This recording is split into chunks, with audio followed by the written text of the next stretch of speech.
we don't have anyone around, and I was by myself and Oscar. He wouldn't go with others, he wouldn't go and make new friends. He's a bit hesitant. So I said to them, like, you know, he's like that. He wouldn't talk to everybody. He will just sit and play with his cars and take hours and hours. He can sit by himself, and he doesn't actually get involved with new activities. I had discussion with the cat. Sometimes he struggled with routine, and it could be, and sometimes he was very stuck in routine where he just wanted the same thing, and then if something had changed, he didn't cope with that change. And at first, when I had to use Epic, I was kind of like, oh, what is this? All it was any child that I felt needed a little bit of extra support. You'd fill out some forms, do some observation on children, and then you'd get in contact with Kim, who plays a big part of it, and she's been amazing. I oversee the rollout of our Early Intervention Services program. And then she told me, why don't you come on and join the meeting with Jacinta. So I'm here to actually help the educators to work with their family. And then I lead the meeting just as a conduit between everyone in the room, ensuring that the conversation is child-focused. It's a bit of a thing to throw around, you know, that the parent is the expert on their own child. We really want to make that real and tangible for parents and for families. Coming here is looking at the teachers and telling them my difficulties and finding the answers, all the answers. It's like making new friends. It's like the best thing.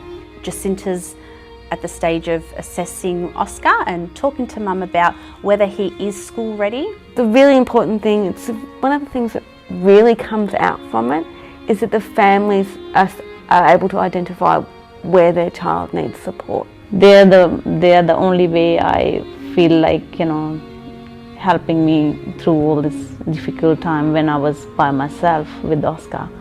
And I wouldn't, because at that time I didn't have anyone. I know Mum's on her own here with Oscar, and you know, so that just led us to do the best we can for Oscar. All I know is these guys are helping me. They're friends to me. Hi, my name is Meena Rani, and I'm Oscar's mum. And what's your name? Who is this? Oscar. Oscar! Okay, Oscar. I'll do whatever it takes, you know, for Oscar. High five? Yeah. Okay. Thank you, Oscar. Okay. Oh. Good boy.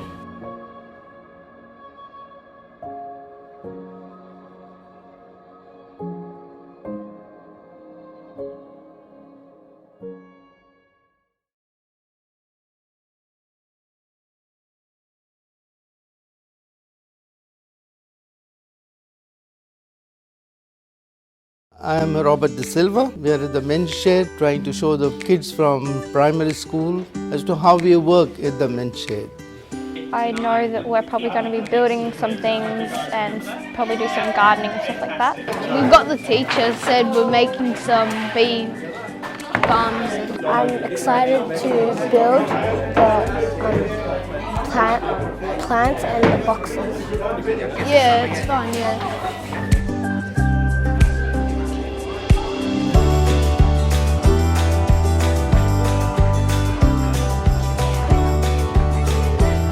I've been in this program for almost 9 years now. We started the men's shed in 2011, and since then we have been working here. Mostly we do community work over here, helping the people to build up their schools. They meet us and they have something to do with their grandparents, and when they see us they've got a new idea of what life is about.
Welcome everybody to this, our ordinary meeting of Council for the 22nd of October 2019, which is now officially open. A warm welcome to members of the public gallery who have joined us tonight at the Civic Centre, as well as those watching from home via live streaming. Thank you for joining us. As well as being live streamed, the recording of this meeting will also be available on our website, so attendees in the gallery are advised that their presence may be recorded, and I also ask that mobile phones please be switched to silent mode during the meeting. On behalf of Moonee Valley City Council, I'd like to respectfully acknowledge the traditional custodians of the land on which we meet, the Wurundjeri people of the Kulin Nation, and pay my respects to their spirits, ancestors, elders past and present. Also like to extend this respect to other Aboriginal and Torres Strait Islander peoples here today. Councillors, I have received an apology from Councillor Sypek for tonight's meeting, so can I please have a motion that the apology be noted? Councillor Race, thank you. Councillor Gauci-Marachi. Any questions? Otherwise I'll put that to the vote. All those in favour? That's unanimous. Can I please, councillors, have a mover and a seconder that the minutes from the ordinary meeting of council held on Tuesday the 8th of October 2019 be confirmed? Councillor Nation, seconder. Councillor Cusack, thank you. I'll put that to the vote. All those in favour? That's carried unanimously. Thank you.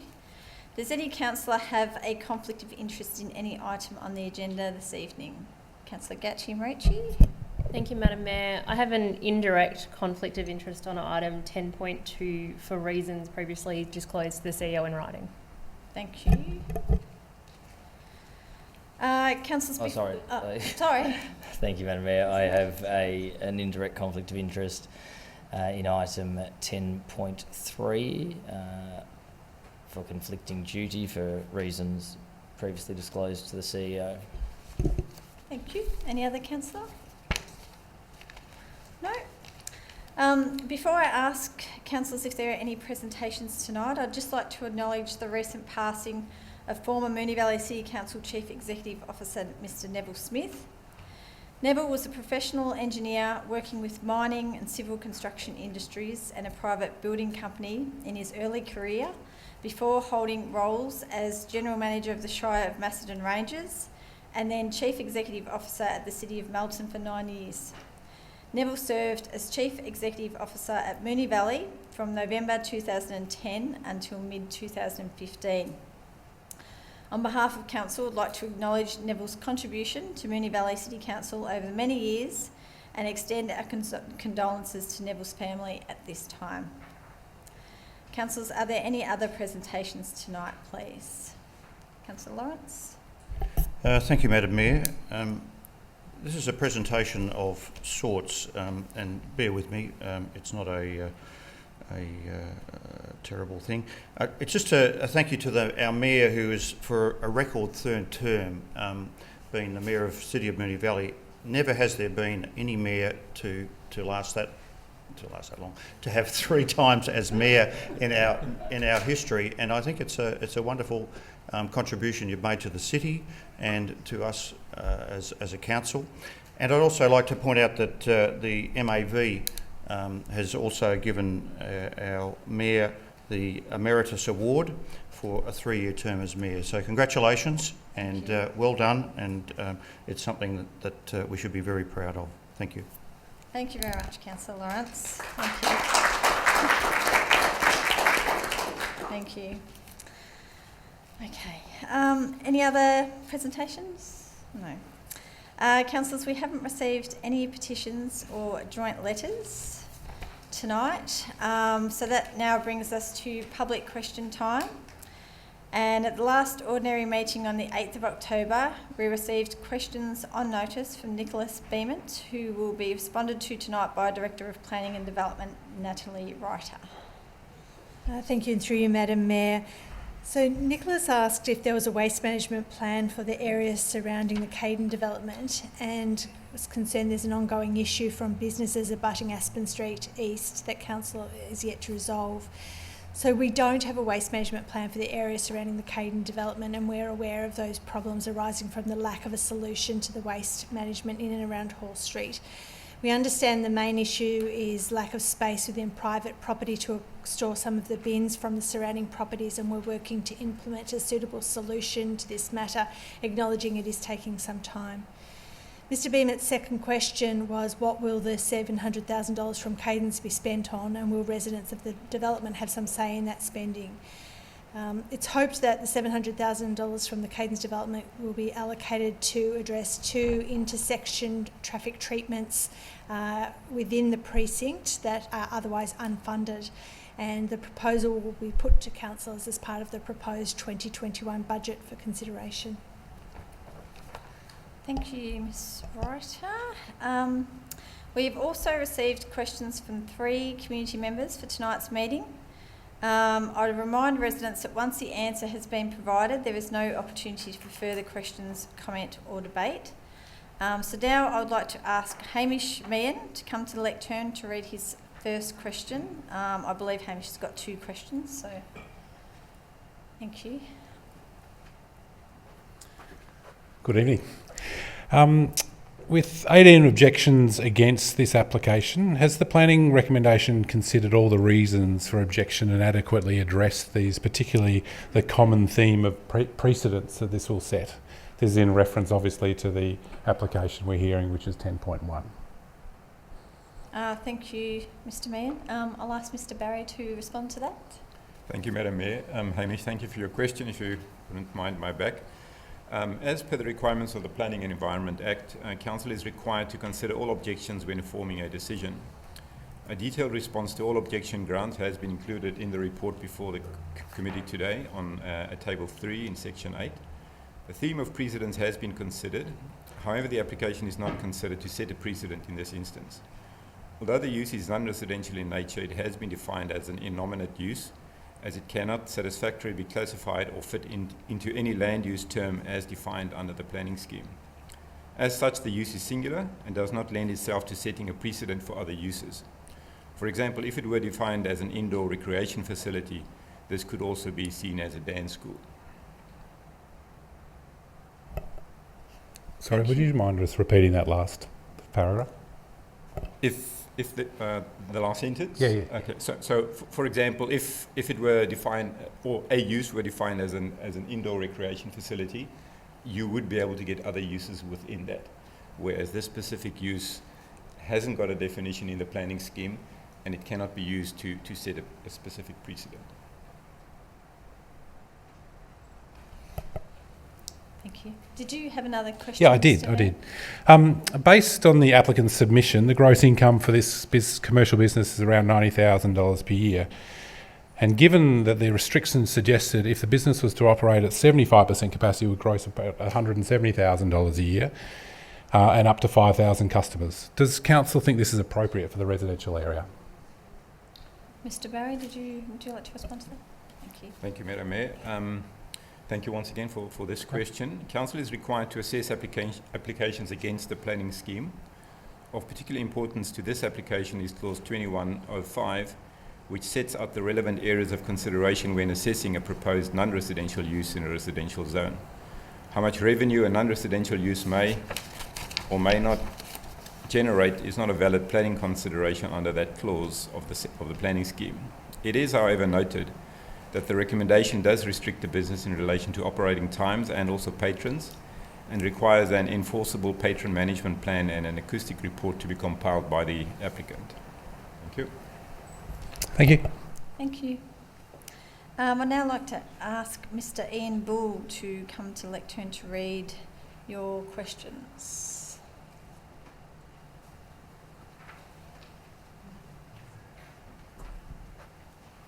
Oops. Okay, and thanks for the opportunity to do so.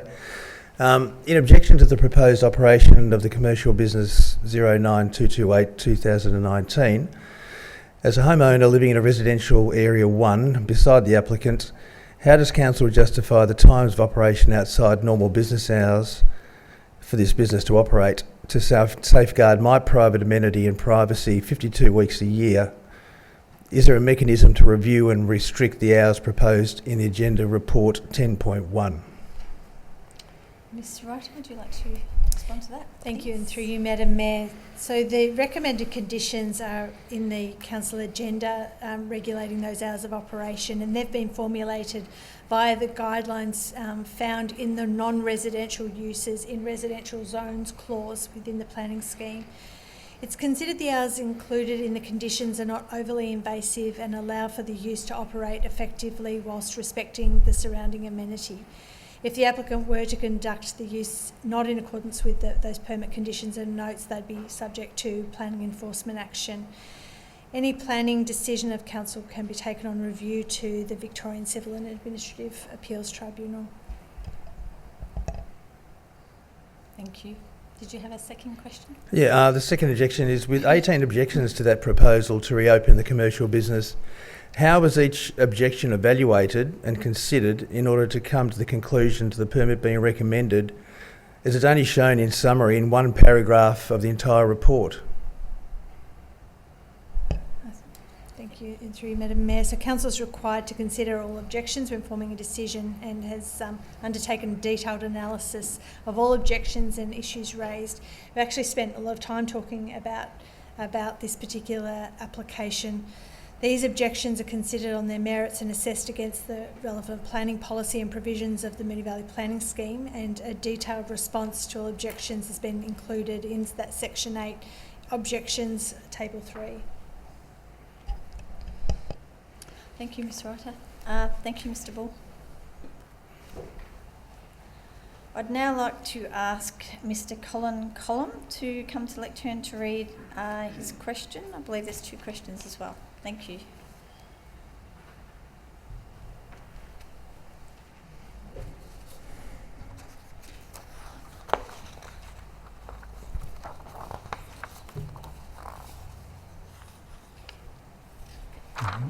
Thank you, Madam Mayor, councillors. Regarding the use condition 5, use is not to be allowed on public holidays in order to minimise the impact of noise when adjoining residents are more likely to be at their dwellings. By that reasoning, would it not be more in keeping to not permit use on weekends at all, but to restrict operations to Monday to Friday? Mr Barry, I might get you to respond to that, please. Thank you, Madam Mayor. Thank you, Mr Cullen, for your questions. So the first question in response, a public holiday is considered to be a state or nationally recognised day of significance, and this is distinct from and separate to a weekend. It is considered that while there are generally no laws against having a business operate at a weekend, there are laws that restrict trading on some public holidays. And the varied hours of public holidays are not solely to reduce amenity to the surrounding area, but also to ensure council makes a decision consistent with other legislation. No specific hours were requested for any public holidays. The report and accompanying recommendations thus considered that no operation on public holidays is appropriate to ensure both legislation and amenity is respected in this instance. Thank you. Regarding use condition 6, the current schedule stipulates no more than one staff member may be present on the site at any one time, unless with the written consent of the responsible authority.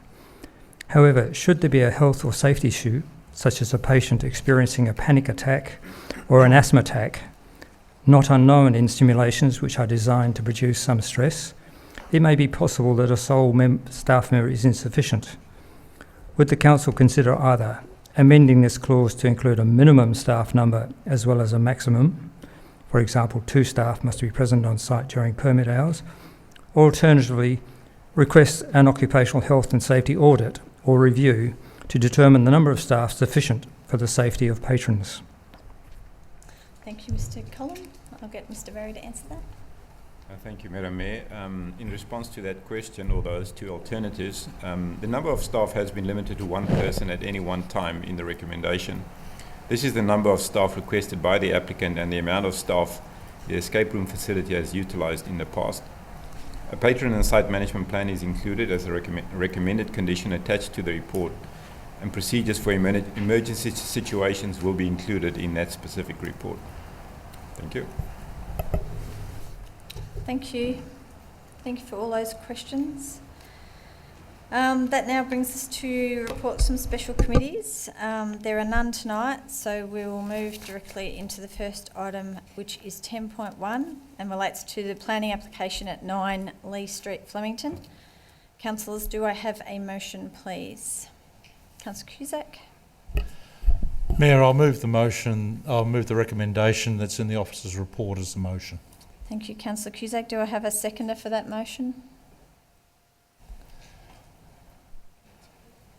Councillor Byrne, thank you. Are there any questions, councillors? Otherwise, I'll ask Councillor Cusack to speak to the motion. I note the fact that there have been 18 objections to this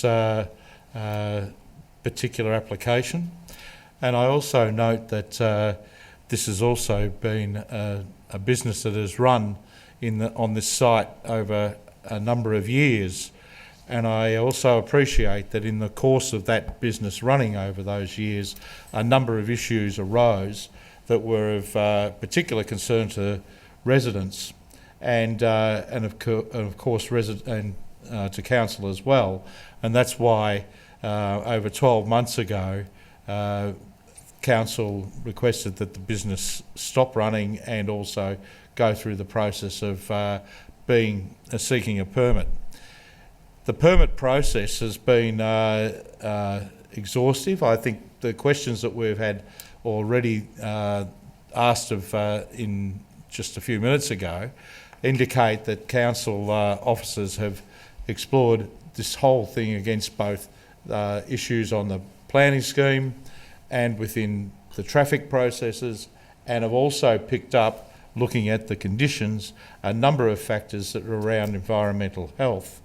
And I think the critical things are that gone are the significant problems of yesteryear.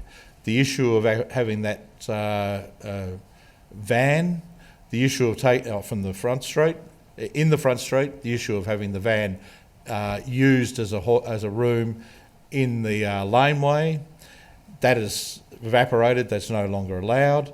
The hours of operation have been tightened up quite specifically to reduce the number of sessions, and also to acknowledge that there is a peak hour in the morning in the area, and that the bulk of the activity is in the afternoons and flows over for a short period into peak hour during the week, between 5 and 8.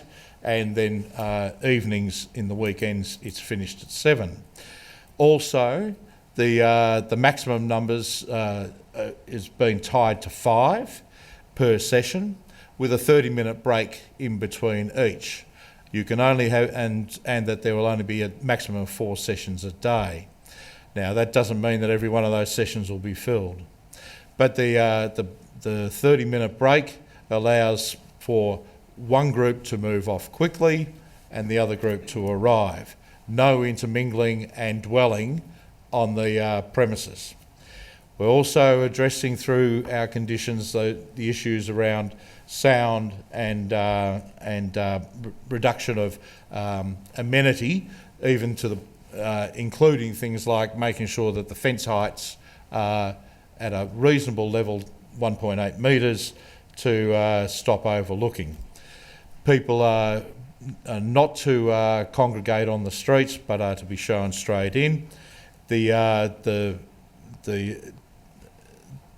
One of the conditions is also that there has to be specific staff training and management, staff training of management in how to manage patrons, and that is also going to be part of the conditions for getting the permit. There are a number of other issues that have been raised about things like precedent and commercial activity, and that is leaking into the neighbourhood.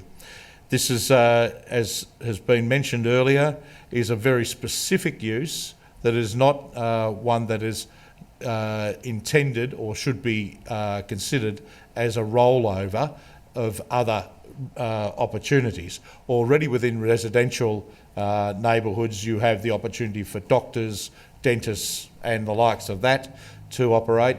and also other professionals, e.g. Accountants and architects in there through their home office business. This one, however, stops at considering that broad issue and only ties it to one very particular activity on this particular site and does not continue to set that precedent. I also would like to consider this issue of traffic and traffic movement. At the most you'll get per session, given the number of people participating, up to 5 cars. Now that is also allowing for the most negative and conservative contingency. This is a place that is located near railway stations and other public transport. You do need an extension of time. Only be a couple of seconds, yep. And other public transport. So there are expectations that while we haven't done a formal traffic study, we also know that during the day, during the week, that there is a number of car parks available in Lee Street and surrounding areas. We also are aware that we're also concerned that there is no impact on the heritage area and the community in terms of other other activity happening in the place. And I've already mentioned that process of gathering and moving people on. The final thing that I want to emphasise is I take note that the emphasis of this room is around team building and critical thinking. So we're not talking about excessive noise. We're not talking about people gathering for some sort of party type atmosphere. It may be that, and surely and hopefully it is, a joyful experience, but it's not one that is about that. So we've got, I would have thought, when I read logically the conditions that are being applied in this permit, that we've addressed as reasonably as possible the opportunity for this small business to actually continue on and to be given a permit. Thank you, Councillor Cusack. Councillor Byrne, would you like to speak to the motion? Thank you, Madam Mayor. I will just quickly. Councillor Cusack was very comprehensive. For me, I'm looked at this quite closely, but for me, I felt that the issue with the van has been dealt with and will no longer be a problem. I thought that the condition on the hours was quite good and the amount of people that could go in at one time. It would be no different than other small businesses that we have in residential areas, even though it is a newer type of business that we may not be used to yet. It is close to public transport. I see a lot of positives with it. I can understand the residents' concerns, but on balance, I think that this will add to the area and the neighbourhood. Thank you. Thank you, Councillor Byrne. Does any other councillor wish to speak to this motion? Councillor Marshall? Thank you, Mayor. I do, and I will be speaking against the motion, and in doing so I just want to acknowledge that this is actually a very difficult application, and it's a difficult application because it's something that we don't usually see and we don't usually deal with, and obviously, as has been indicated, it came about due to complaints about the truck that was being parked out the front and a range of other issues. But ultimately the question for us is about, is this an appropriate use for this particular site, particularly for me given its residential zoning, and given the nature of properties in Flemington. I think we really need to keep that in mind. We are not talking about sprawling properties on large blocks of land. We are talking about tightly held properties with limited block sizes, and we know that residential amenity, the protection of amenity in residentially zoned land is something that we need to protect. It's something that we need to uphold in our own decision making. It's something that VCAT puts a significant amount of weight on, compared with the amenity expectations in other zonings. And for me, that's one of the reasons why I'm really mindful about decisions which could chip away at amenity. I think too, one of the difficulties with this particular application is that we don't actually have a formal parking study. And so as I read through the report, it felt like a series of best guesses and observations really, rather than evidence. And that concerned me if we're looking at a decision that might diminish residential amenity. And we certainly know from previous work that we've done as a council, various LATMs and parking changes, that there are significant parking demands in and around Lee Street due to its proximity to the station, due to the proximity to the commercial areas. But I think we need to keep that in mind too. And as I thought about the 2-car park assumption that was, or 2 cars parking assumption that was built into the report, there's a whole range of things. There's definitely going to be a change over time. So you're not going to have one set of people going into the escape house having departed before the other set go in. So you could theoretically see a situation where you've got individuals all coming in separate vehicles. You've got the people who are in the escape house finishing their work, and then you've got others waiting outside seeking to come in. So I could see it being significantly more than two parks being taken up. And although, I mean, I'd certainly note the point about precedent, and we know in planning that we don't have precedent that we do in the typical sense of the word in other legal matters. But for me, it is that situation about how council views the amenity, residential amenity and uses in residential zoning. And I think that there is a risk that people would point to this and say, well, you allowed that particular use in this street in Flemington, you know, a heritage area with beautiful trees and narrow property, so why can't you allow this particular use in my property and wherever? So for me, I'm really mindful, as I said, that this is a very difficult application. Sorry, I am finishing up. But that protection of residential amenity, my concerns about how it could be diminished here mean that I can't support it. Thank you, Councillor Marshall. Does any other councillor wish to speak to this motion? Councillor Nation.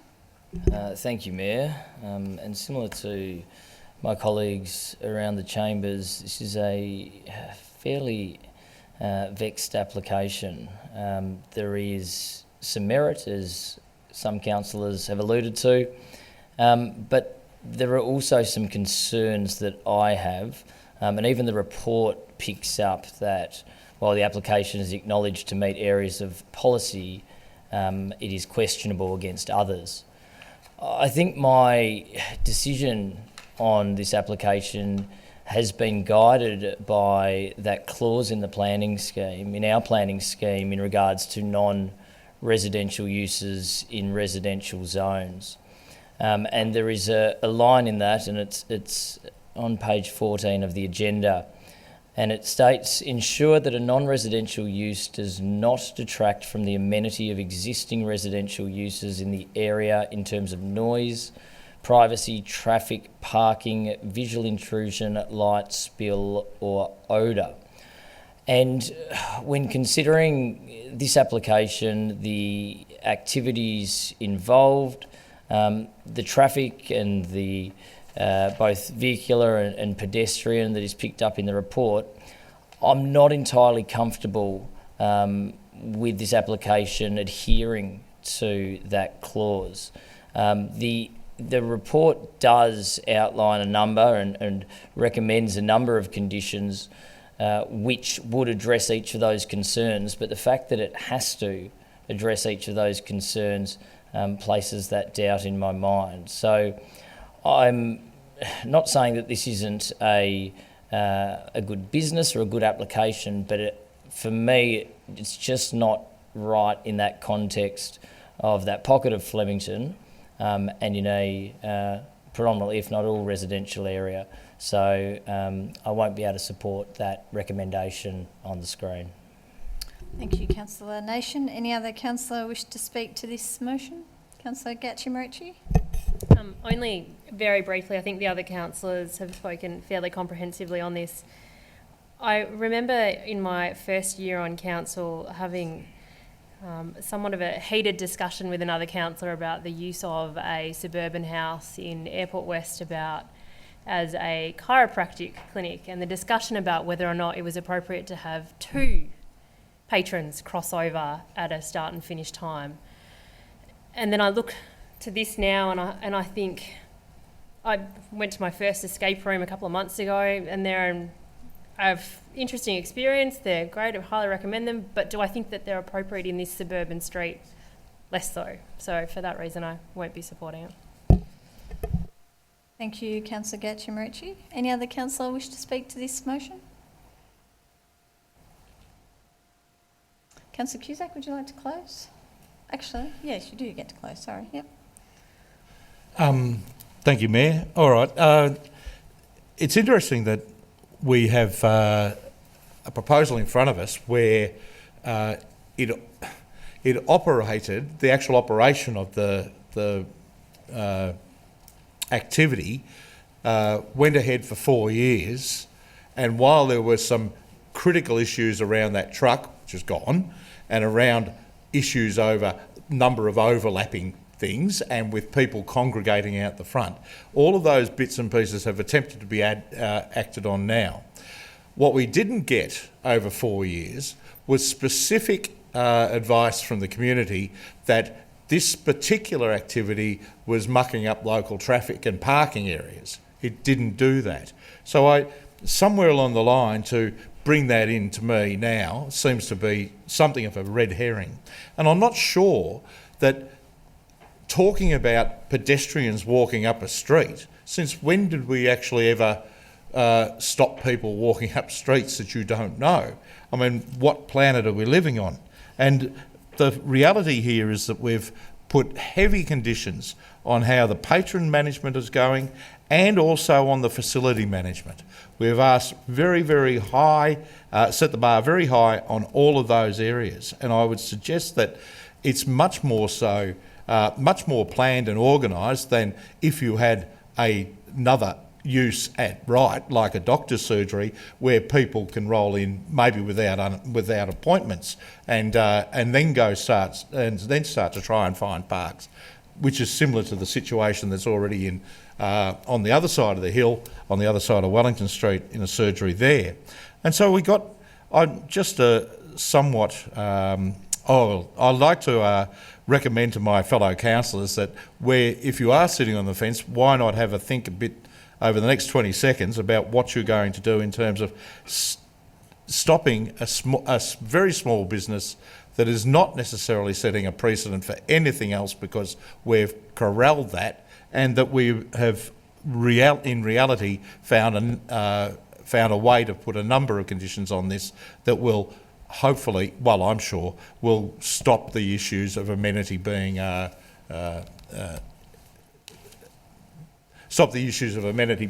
compromised.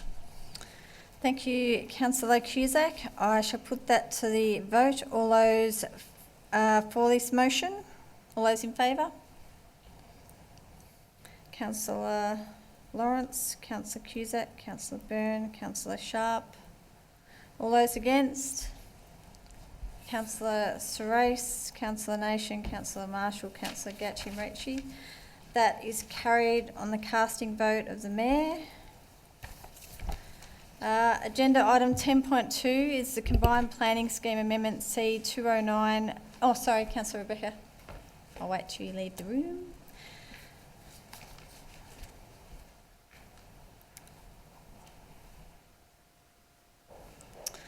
Okay, the next agenda item is 10.2 and relates to the Combined Planning Scheme Amendment C209MOON and Planning Permit Application MV 242018, Lowther Hall, Anglican Grammar School, 17 to 29 Leslie Road, 8 and 18 to 22 Sherborne Street, Essendon. Councillors, do I have a motion? Councillor Marshall. Thanks. I would like to move that Council 1 proceed with a standalone amendment C209 Moon to replace an existing incorporated plan overlay, IPO and Lowther Hall Master Plan 1998 to 2008 with a development plan overlay, DPO, and new Lowther Hall Master Plan 2017 to 2027, Appendix B, separately circulated, to guide the future development of the school until 2027. 2, formally receive Amendment 209 Moon documentation, Appendix C, separately circulated, noting that reference to planning permit application MV 24/2018 is to be removed and amendment documentation updated accordingly. 3, in accordance with Section 8A(3) of the Planning and Environment Act 1987, seek authorisation from the Minister for Planning to prepare and exhibit Amendment C 209 Moon to the Moonee Valley Planning Scheme. 4, subject to obtaining authorisation from the Minister for Planning, exhibit Moonee Valley Planning Scheme Amendment C 209 Moon in accordance with Section 19 of the Planning and Environment Act 1987. 5, receive a report on the outcome of exhibition and consider referring any unresolved submissions to Amendment C 209 Moon to an independent planning panel in accordance with Section 23(1)(b) of the Planning and Environment Act 1987. 6, allow council officers to make minor editing or typographical changes as required. And 7, require future planning permit applications relating to the DPO be required to be exhibited and amend the decision guidelines of the DPO in Amendment C 209 Moon to include reference to the need for the responsible authority to consider the views of surrounding landowners and occupiers. Thank you, Councillor Marshall. Do I have a seconder for that motion? Councillor Nation, thank you. Are there any questions, councillors? Otherwise, Councillor Marshall, would you like to speak to the item? Thank you, Mayor. So what we're proposing here is to proceed with a planning scheme amendment with the proponent being Lowther Hall. And essentially what's been proposed is that there will be the replacement of the existing overlay, which is really an outdated tool that not many people use nowadays, and replaced it with a more appropriate overlay, and also swap out the master plans. So it's fair to say that the school has implemented most of its current master plan, other than 2 items which is indicated that they still plan to propose to implement those. So what was initially proposed and put forward in the officer's recommendation was to also consider a planning permit at the same time. And I'll just talk a little bit about that in a moment as to, I think, why it's preferable to separate out those processes. But if we look at the new master plan and what's been proposed, the school's indicated that they need to be able to enable the school to grow from 800 to 900 students, and that's really important, obviously, for the commercial viability of the school to have those numbers, and also to ultimately have facilities that will attract families to the school. You can see in the documentation that there's essentially a plan in 3 different parts. So the stage 1 plan includes refurbishing property at Sherborne Street. We've got a refurb of a cultural centre and the new gymnasium. That's stuff that's proposed to be done, I think, out to 5 years.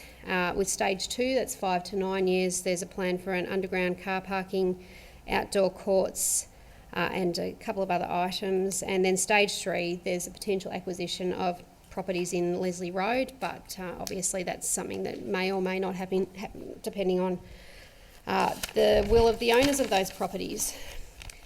So the process issue is one that we've considered previously in Moonee in relation to Newsom Street.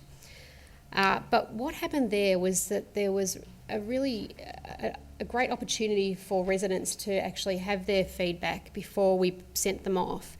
And as a result of that feedback, there were actually significant changes made to the proposal to reflect that feedback. And I think that felt fair. It felt that people had had the opportunity to have their say.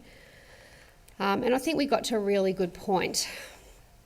I'm always mindful about asking people to prepare submissions to planning scheme amendments, and it can be really quite challenging for people. People can feel a bit intimidated by it. And in the event that they end up appearing before the panel, again, that can be, you can have great panel members who are experienced in dealing with members of the public and some that perhaps don't have as much experience. And I'm also really mindful about the risk that when we do have feedback about planning scheme amendments that isn't positive, that this council has before, as we know, abandoned them. And I don't think that would be a good outcome in this situation, that if this was to be put out on exhibition and there was lots of pushback, that risk that of potentially the whole thing being abandoned. And I'm just really mindful about that having happened before.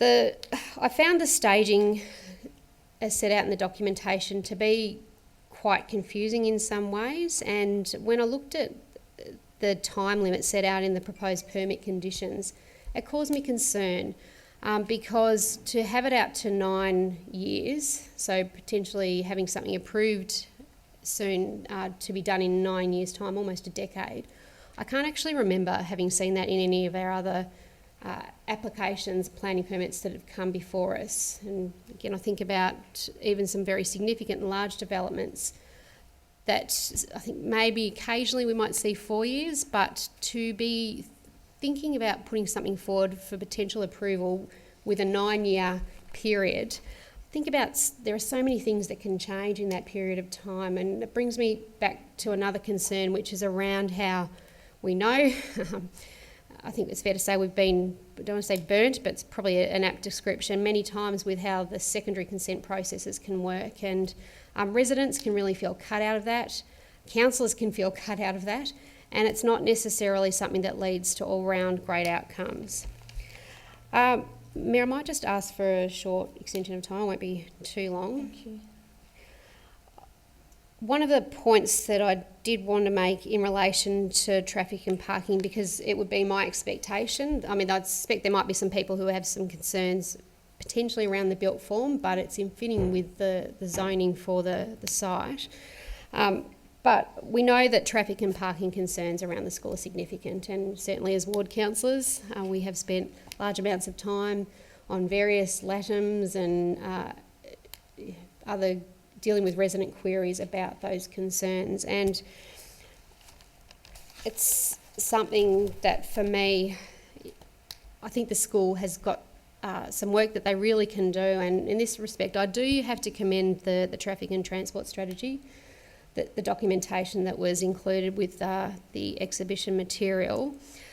It had some fabulous data collection there, and I think, as I said, the consultants in the school are to be commended for that. And I actually think it's a really powerful piece that the school have there to look at how they can try and make changes around the school to mitigate some of these issues that have arisen over a significant period of time. And, you know, I was surprised by the figures, I have to say, that I think one of them was 84.5% of children to the school dropped in a car, and then 75.9% from school are picked up by car.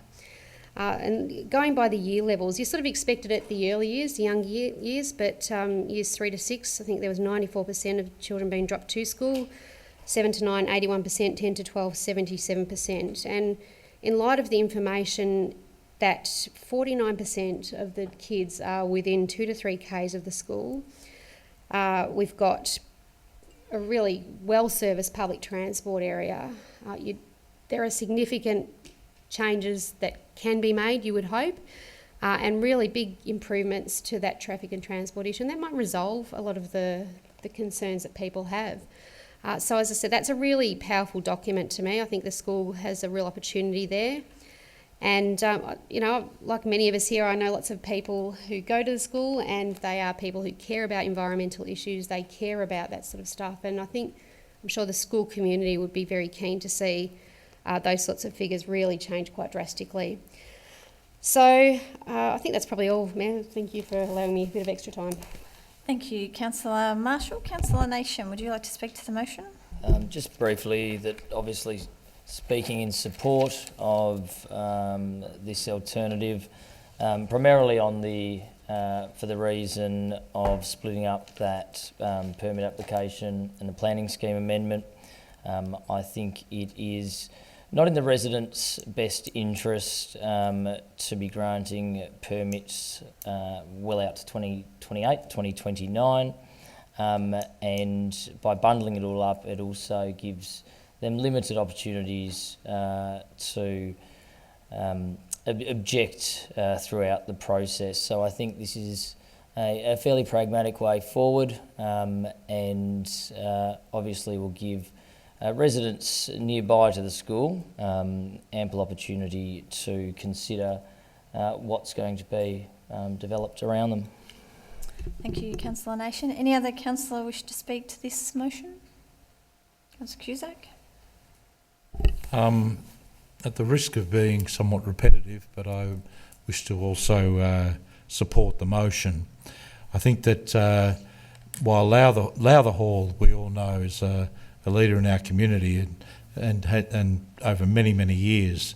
And one of the things that's often struck me about the school and people that I know who've been there is that they have a capacity to think around change, and that is such an important outcome for many of the students that attend the school.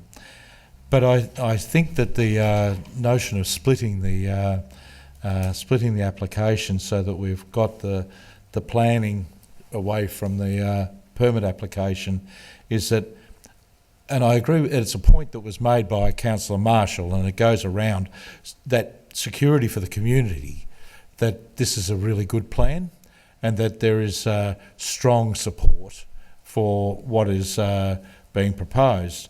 Now, and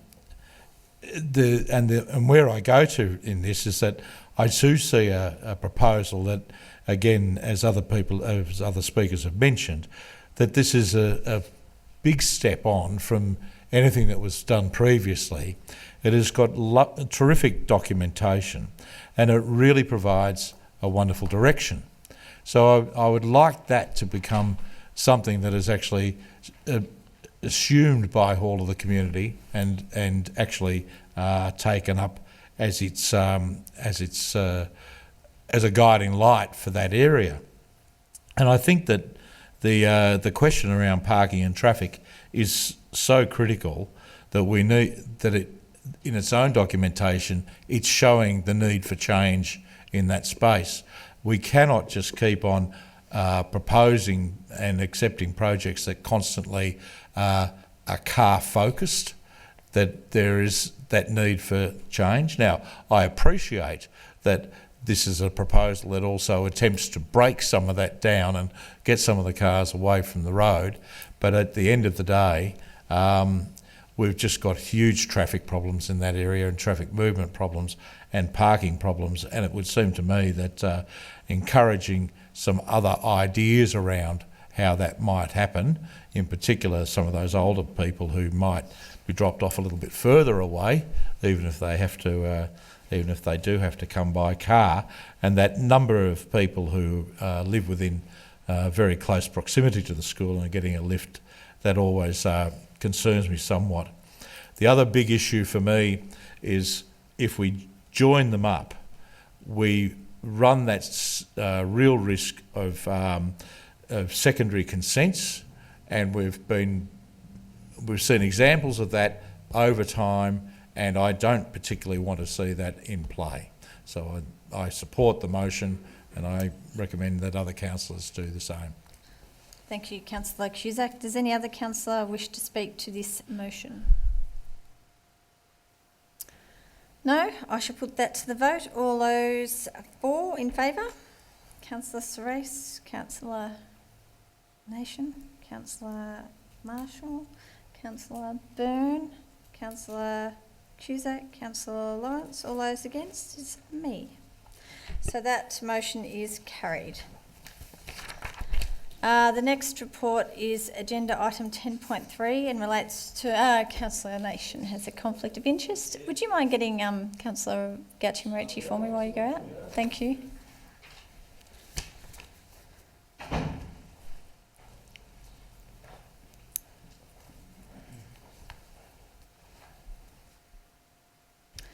Okay, the next agenda item is 10.3 and relates to the Imagine Windy Hill final draft vision. Councillors, do I have a motion, please? Councillor Lawrence.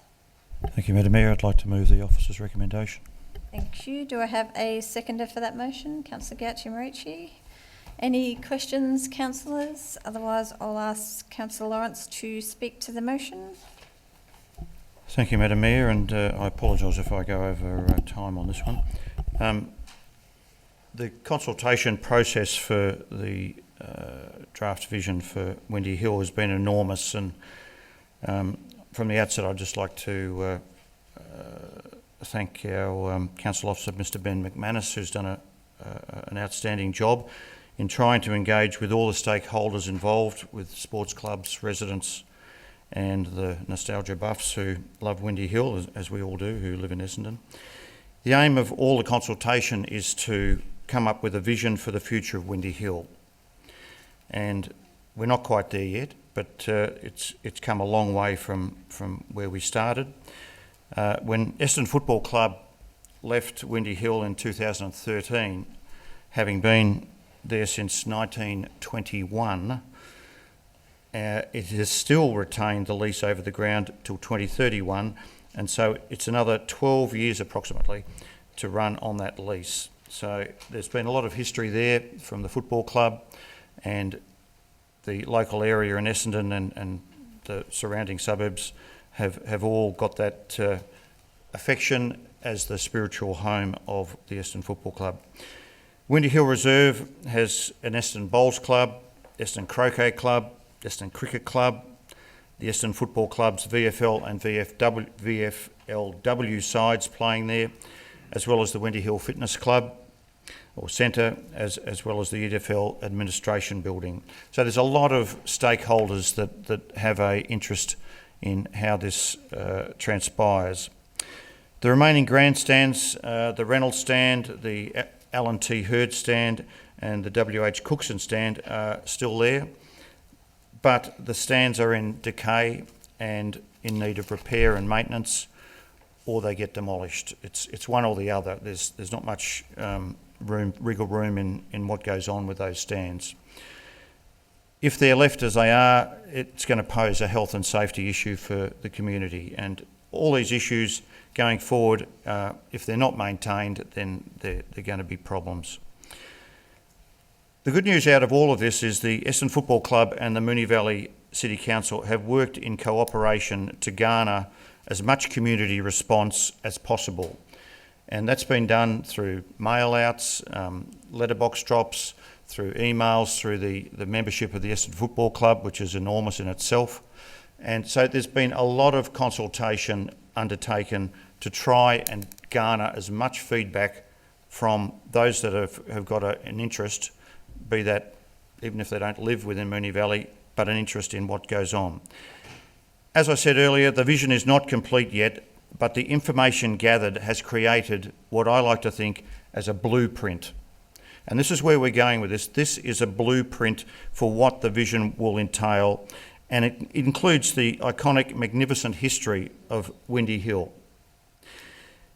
Those aspects that we need to look at, and it's been well documented, is continuing the precinct as a sport and recreation open space, opening up the space itself, community access for all aspects of that space, having the Essendon Football Club present and remaining in some small aspect, be it if only their VFL teams are playing there, and a long-term greater detail in future infrastructure for that area. The long-term vision for the future is really what it's all about. This isn't a short-term fix it and move on. We're talking about long-term vision. The local committee, which has included all three ward councillors, Councillor Gaucho-Marucci and the Mayor, Councillor Narelle Sharp, we've all been on the Windy Hill Neighbourhood Advisory Group and having endorsed unanimously the vision blueprint. So the good news is that committee has had a consensus. We all have come together, we've talked about it, and we've got all the groups that have been involved on that land that is Windy Hill. They've all come together and they've all come up with saying, yes, we need a vision, we need a blueprint. This is only just the blueprint, and the next step is where we're heading. And that's what we're going to come up with, and that's what this report is really on about.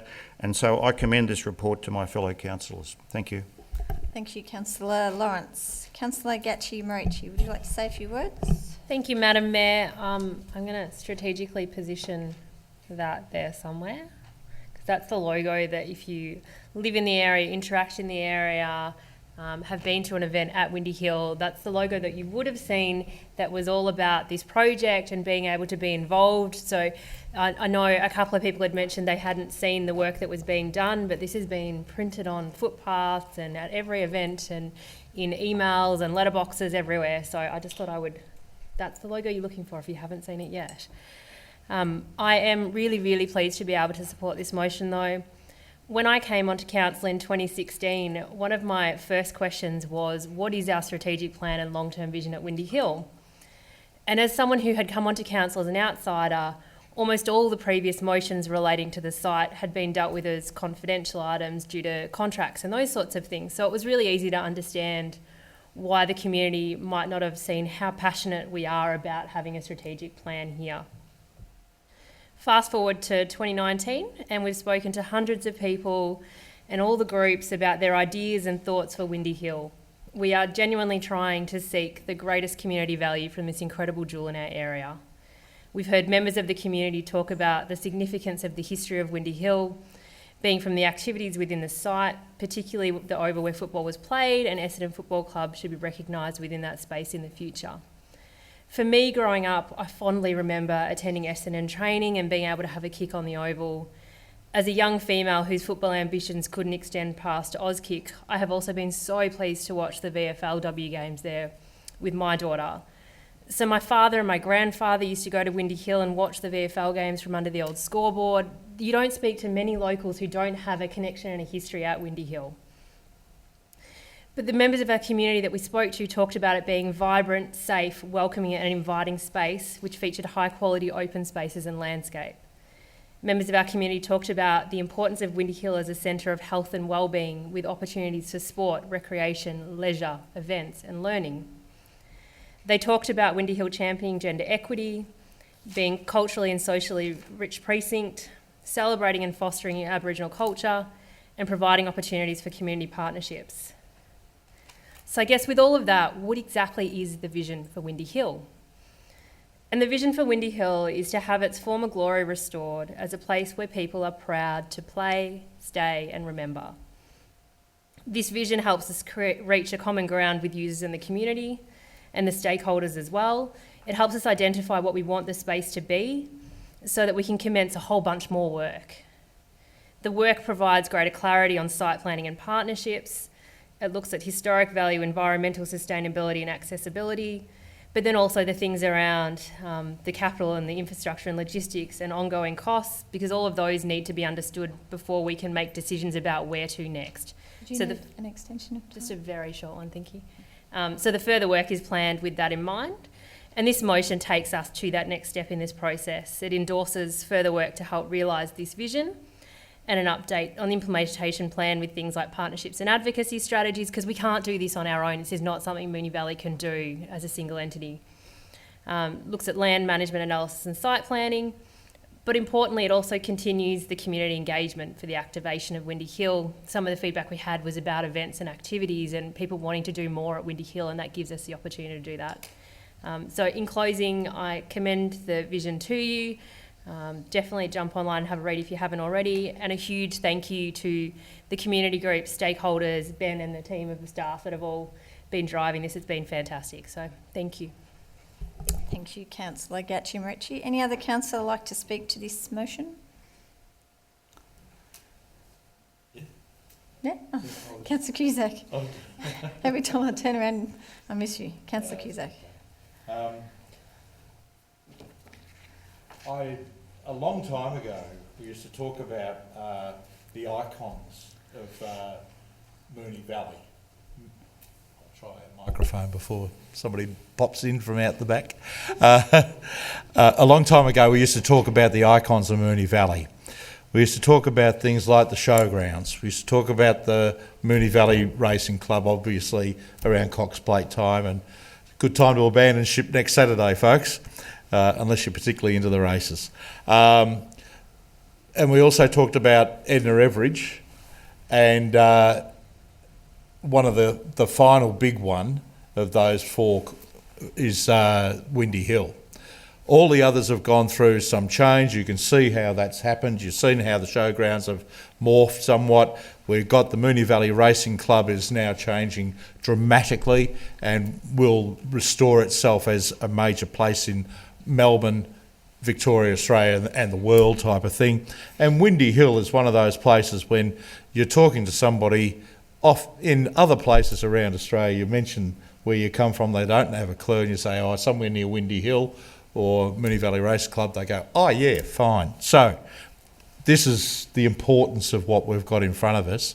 And why, and I think that there's a really interesting thing here, is that this is not necessarily about having to do heritage and maintain it through some legislative thing. This is a heritage that people love, and so therefore, because people in a community own it and love it, I've got a great deal of confidence that we'll be able to get a Windy Hill development through this master plan that will suit a lot of people. Not always be perfect. How can you be perfect? But let's go down that track.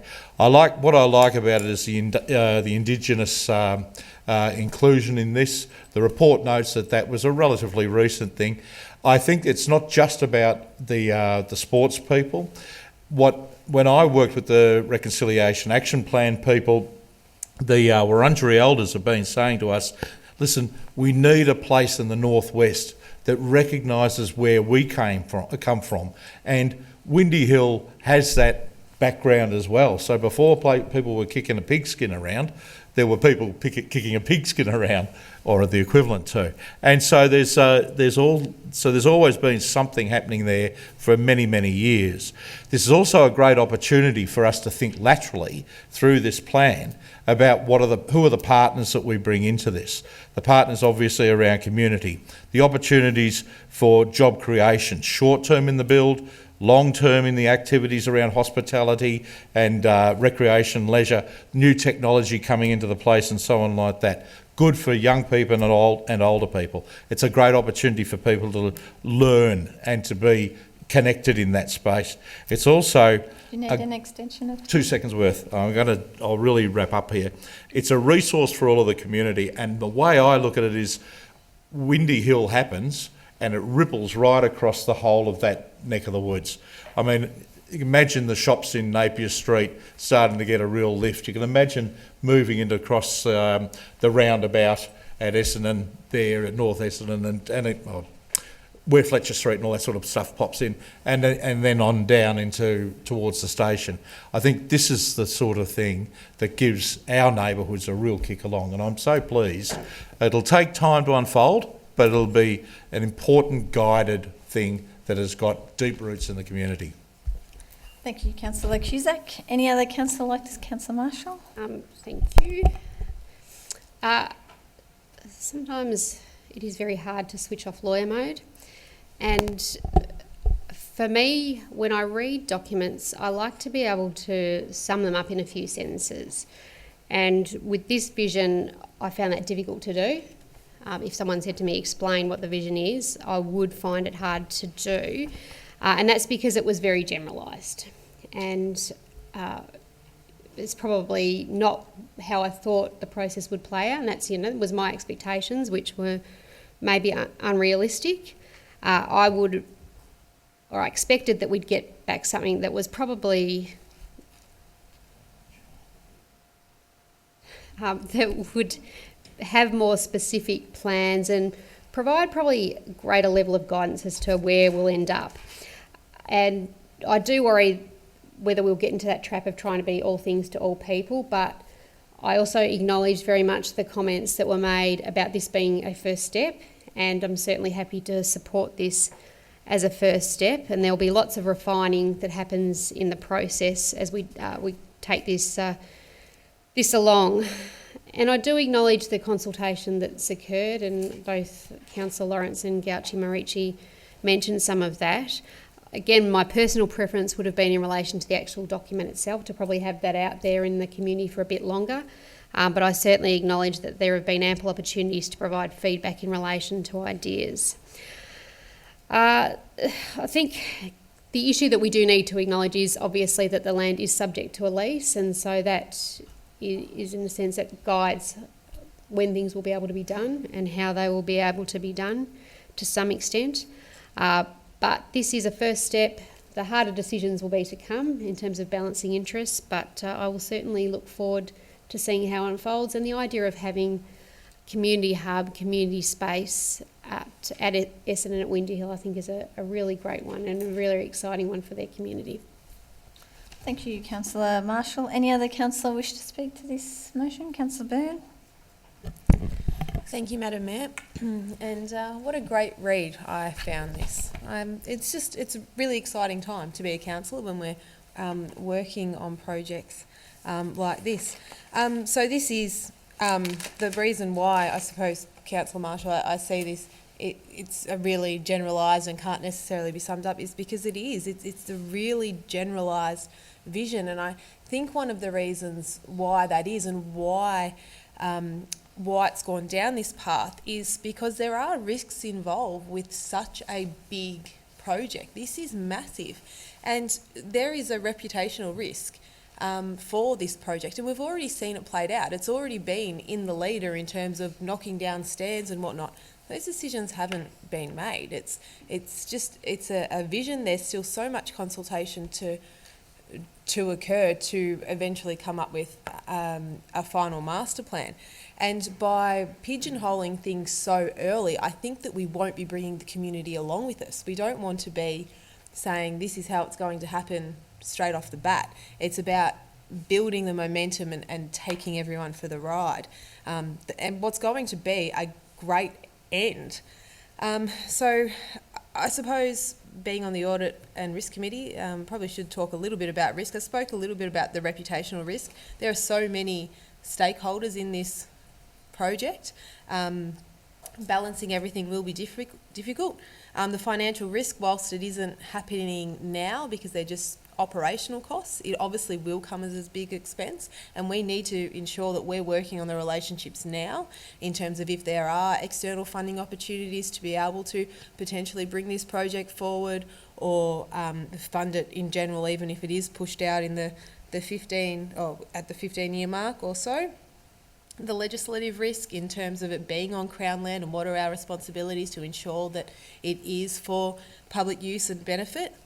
But one of the big risks that I noted was the risk of if we don't do anything.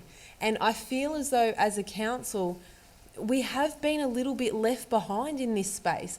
You can see what sort of great things have occurred at some of the other historical homes of football clubs, Whitten Oval as an example. And the risk of us not endorsing this vision and having something to work on, I think far outweighs any other risk, and we need to continue to push forward in a positive manner, monitor the risks obviously throughout the whole process. But we need to, I'm glad we're, well, hopefully, depending on which way hands go up, but endorsing this vision and then continually to work on what will eventually be a wonderful plan that the community adores. Thank you. Thank you, Councillor Byrne. Councillor Soares.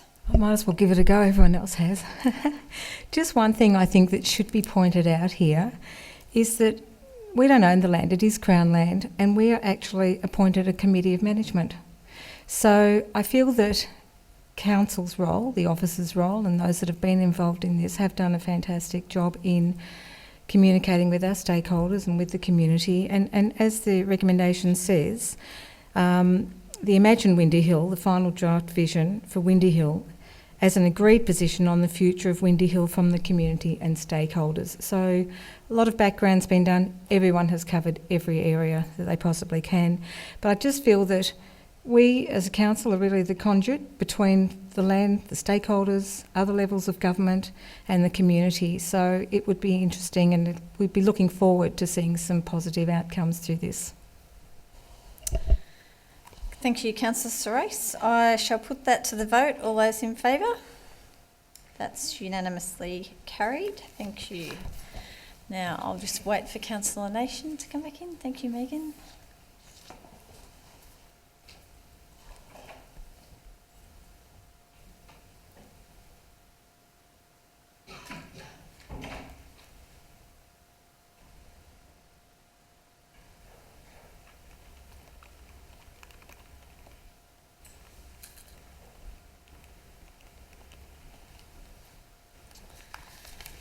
Okay, the next agenda item is 10.4 and relates to the interim changes to the parking permit policy.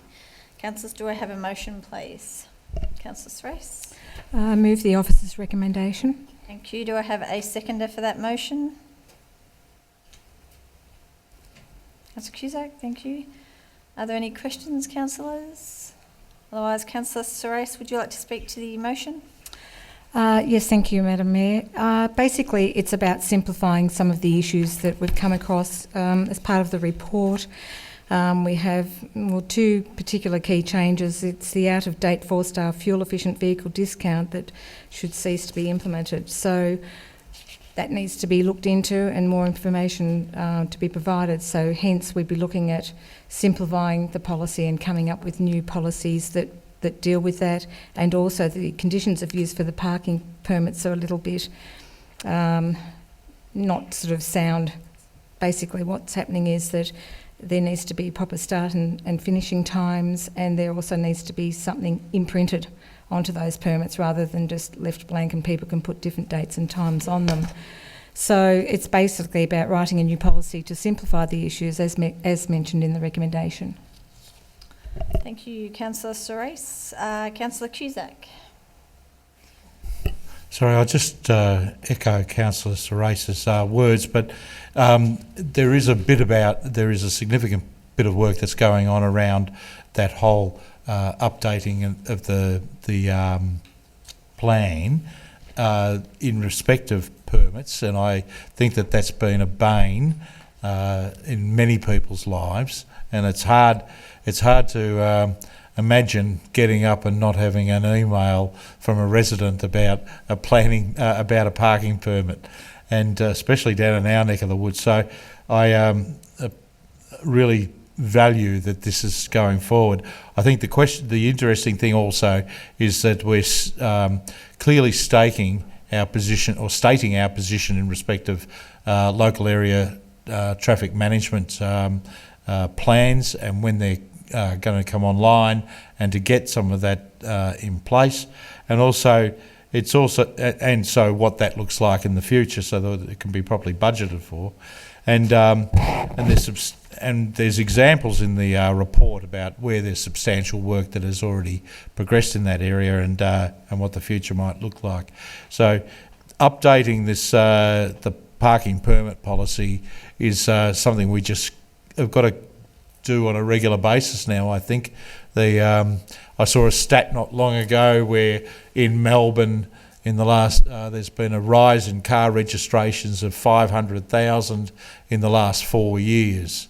So that's another 500,000 cars are out in the streets. Of course it's busy and chock-a-block, and of course we have to then try and answer the impossible question about where we're putting them if you want to stop on the side of the road. But we are working through that process and needing to keep ourselves nimble in terms of our thinking and up to date in terms of our activity. Thank you, Councillor Cusack. Any other councillor wish to speak to this motion? Councillor Marshall? Thank you. I will just to raise one point about the LATAM scheduling, just because I have asked numerous questions about it, and just wanted to be able to provide some explanation, which is set out in the report. But obviously around the Newmarket LATAM, we have lots of challenges, traffic, parking, etc. around the precinct, and I was really concerned that this had been pushed back previously, and about any proposal to push it back further. But the reality is the City of Melbourne are doing a lot of work in relation to Racecourse Road and the planning, and it's really important that we get the timing of those works, our works, to fit in with the City of Melbourne works, because we don't want to be doing this sort of thing, they're doing that sort of thing, and we lose opportunities for improvements that can be shared. Maybe we might be able to share the costs, which would be nice. But I think that's a very sound reason to reschedule the LATAM, and I hope we get some synergies out of working with the City of Melbourne that we otherwise wouldn't get if we went and did it alone. Thank you, Councillor Marshall. Any other councillor wish to speak to this motion? Councillor Byrne? Thank you, Madam Mayor.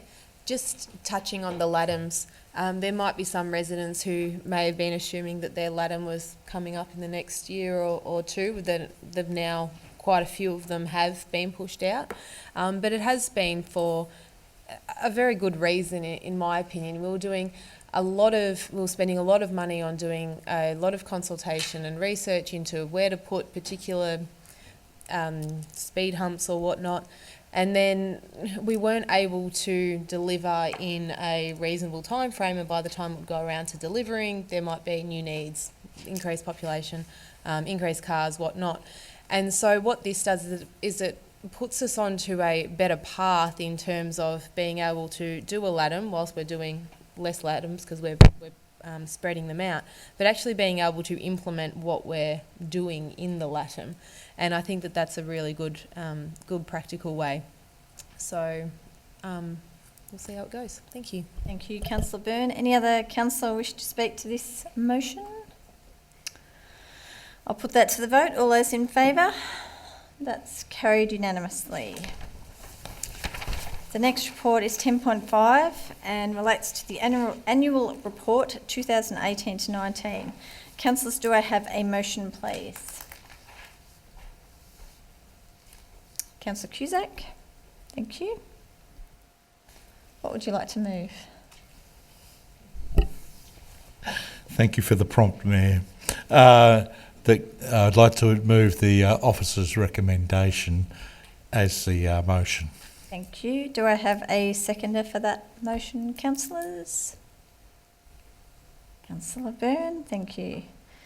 Are there any questions, councillors? Otherwise, I'll ask Councillor Cusack to speak to the motion. Thank you, Mayor. Well, our annual report is part of the process by which we report to government and obviously to our community about the sum total of activity that has occurred during the course of the year. Council, when you look at the report, you will see Council is involved in many activities, and the spread of those activities is one that is constantly growing and being reshaped as our community changes and its demographics change. And so there is a reflection in that report of a number of priorities and how those priorities worked through. And the reality is, of course, and I was just thinking about a little while earlier, that in terms of our childcare provision and kindergarten and so on like that, there's intense pressures. There are intense pressures that are mounting for our community in respect of our age community and so on like that. But in 2018-19, through the hard work of so many people that are in this council, we've been able to achieve some critical outcomes.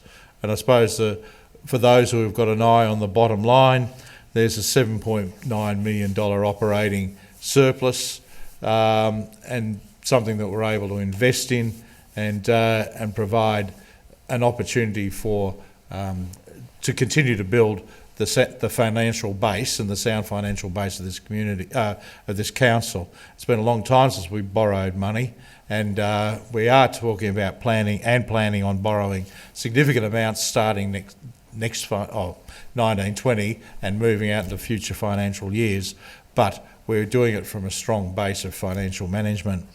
Also, there are many other highlights that are mentioned in the report, and some of those I'll probably tick off, but I don't want to go over the ground of other colleagues. But there are things like tackling projects and completing projects around our recreation and leisure area, and reduction in net carbon emissions in the community.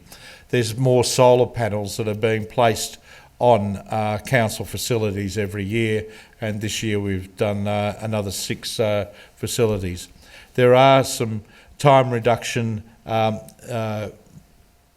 benchmarks that we've achieved, especially in that very ticklish and potentially dangerous area around tackling food-related complaints, and we've done well in that space. And the time-honoured issue of how do we turn around quickly statutory planning applications and so on like that, and there is obviously evidence that that is continuing to be tackled and moved on. The places that we love, our libraries, are still cracking hearty. They are adored by the community. They are busy as ever, and it's an incredible, I suppose, contradiction of the where do you sit in the digital age versus a thing called a library. And we are moving very, very hard in that space for libraries to morph into a learning place and a place where all sorts of people go. So libraries are no longer places where you go, shush, don't talk. Libraries are places of talking where people learn together as communities. We've also, as I said, we've got good ticks in our boxes now about our recreation facilities.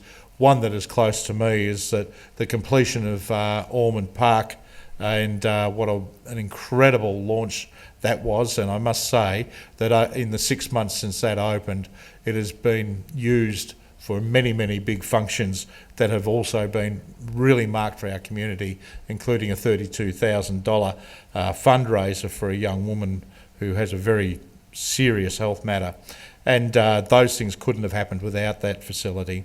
And I just want to also note that the community festivals that we've worked around with the traders have been extraordinary. So we've had in the Nidri area the Solstice Night, the Slide in North Essendon, again the ice skating rink in downtown Moonee Ponds. But the one that got me was just because it was so idiosyncratic, was the one in Racecourse Road in Pridham Plaza. I will leave it to the person who's seconding this motion to talk about other items, but I think that there is a strong sense through this annual report that Council is taking things forward. There are points of concern, but they are also being addressed seriously through our actions and our forward planning. Thank you, Councillor Cusack. Councillor Byrne, would you like to speak to the motion? Thank you, Madam Mayor. I will. The annual report.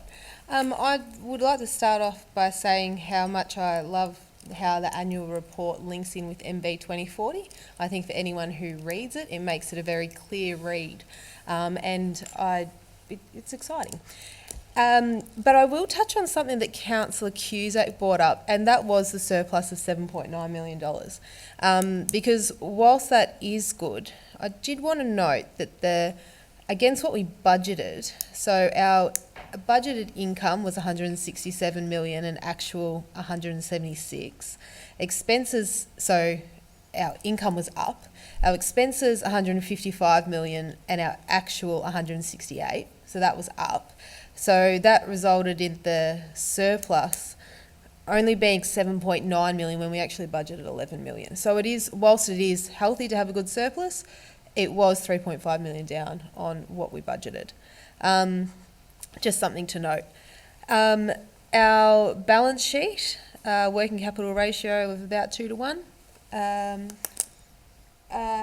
But overall, I think that it is a really good annual report with lots of good numbers to read through. I could go into individual projects, but I'll just keep it to one, and that's the Flemington Works program. For anyone who hasn't got their head around the Flemington Works program, it delivered 60 sustainable and equitable employment outcomes for young people and women living on the Flemington Public Housing Estate. Has been one of the biggest successes in the year, I would say, and I think that definitely needs to be highlighted, which it is. Thank you. Thank you, Councillor Byrne. Any other councillor wish to speak to this motion? I shall put that to the vote. All those in favour? That's carried unanimously. Thank you. The next agenda item is 10.6 and is the adoption of Governance Local Law 2019.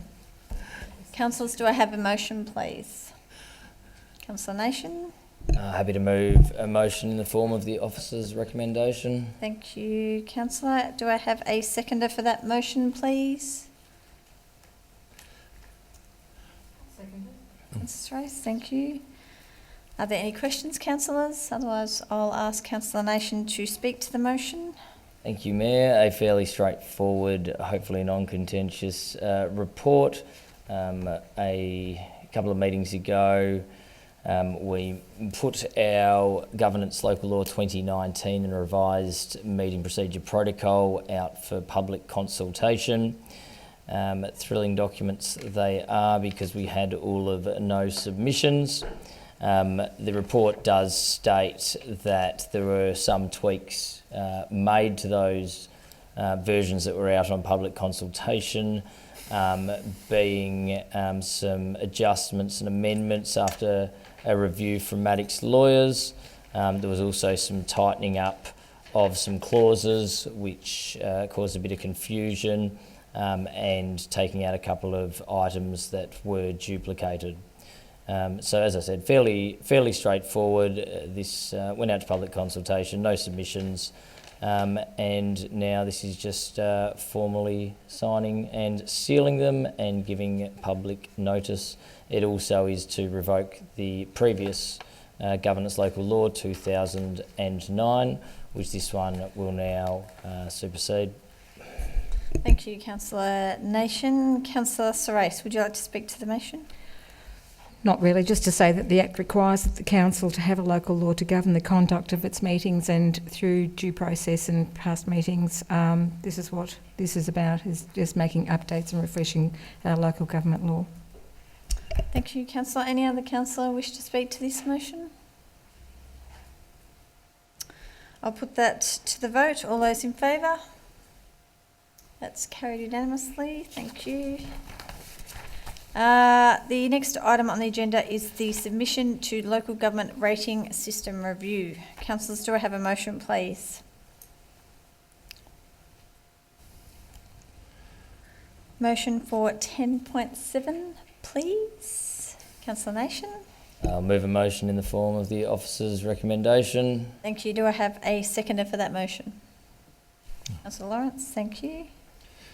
Are there any questions, councillors? Otherwise, I'll ask Councillor Nation to speak to the motion. Only just say that the report includes the attachment B, which is our submission, and the motion is to endorse, obviously, that submission, authorise any minor adjustments, and then obviously provide copies of our submission to the relevant local, state members.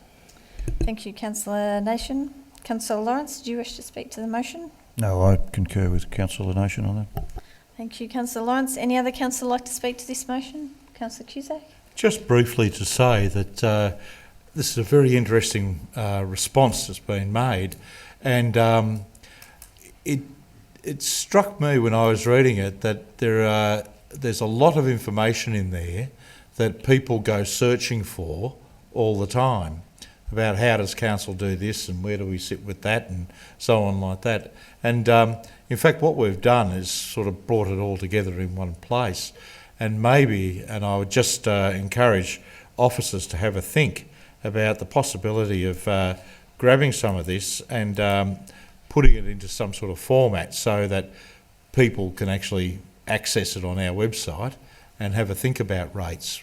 Rates are something that everybody dreads once a quarter, or as we pay them, and we ask that regular question about what are they going for and how are they being used, and some people even want to ask the question about how did you arrive at that figure, and this actually produces those sorts of answers and some decent data about where the rates are being spent and examples of how we're explaining that. So that's all. Thank you, Councillor Cusack. Any other councillor? Councillor Byrne? Thank you, Madam Mayor. Just on to Councillor Cusack's comments, speaking about where our rates are being spent.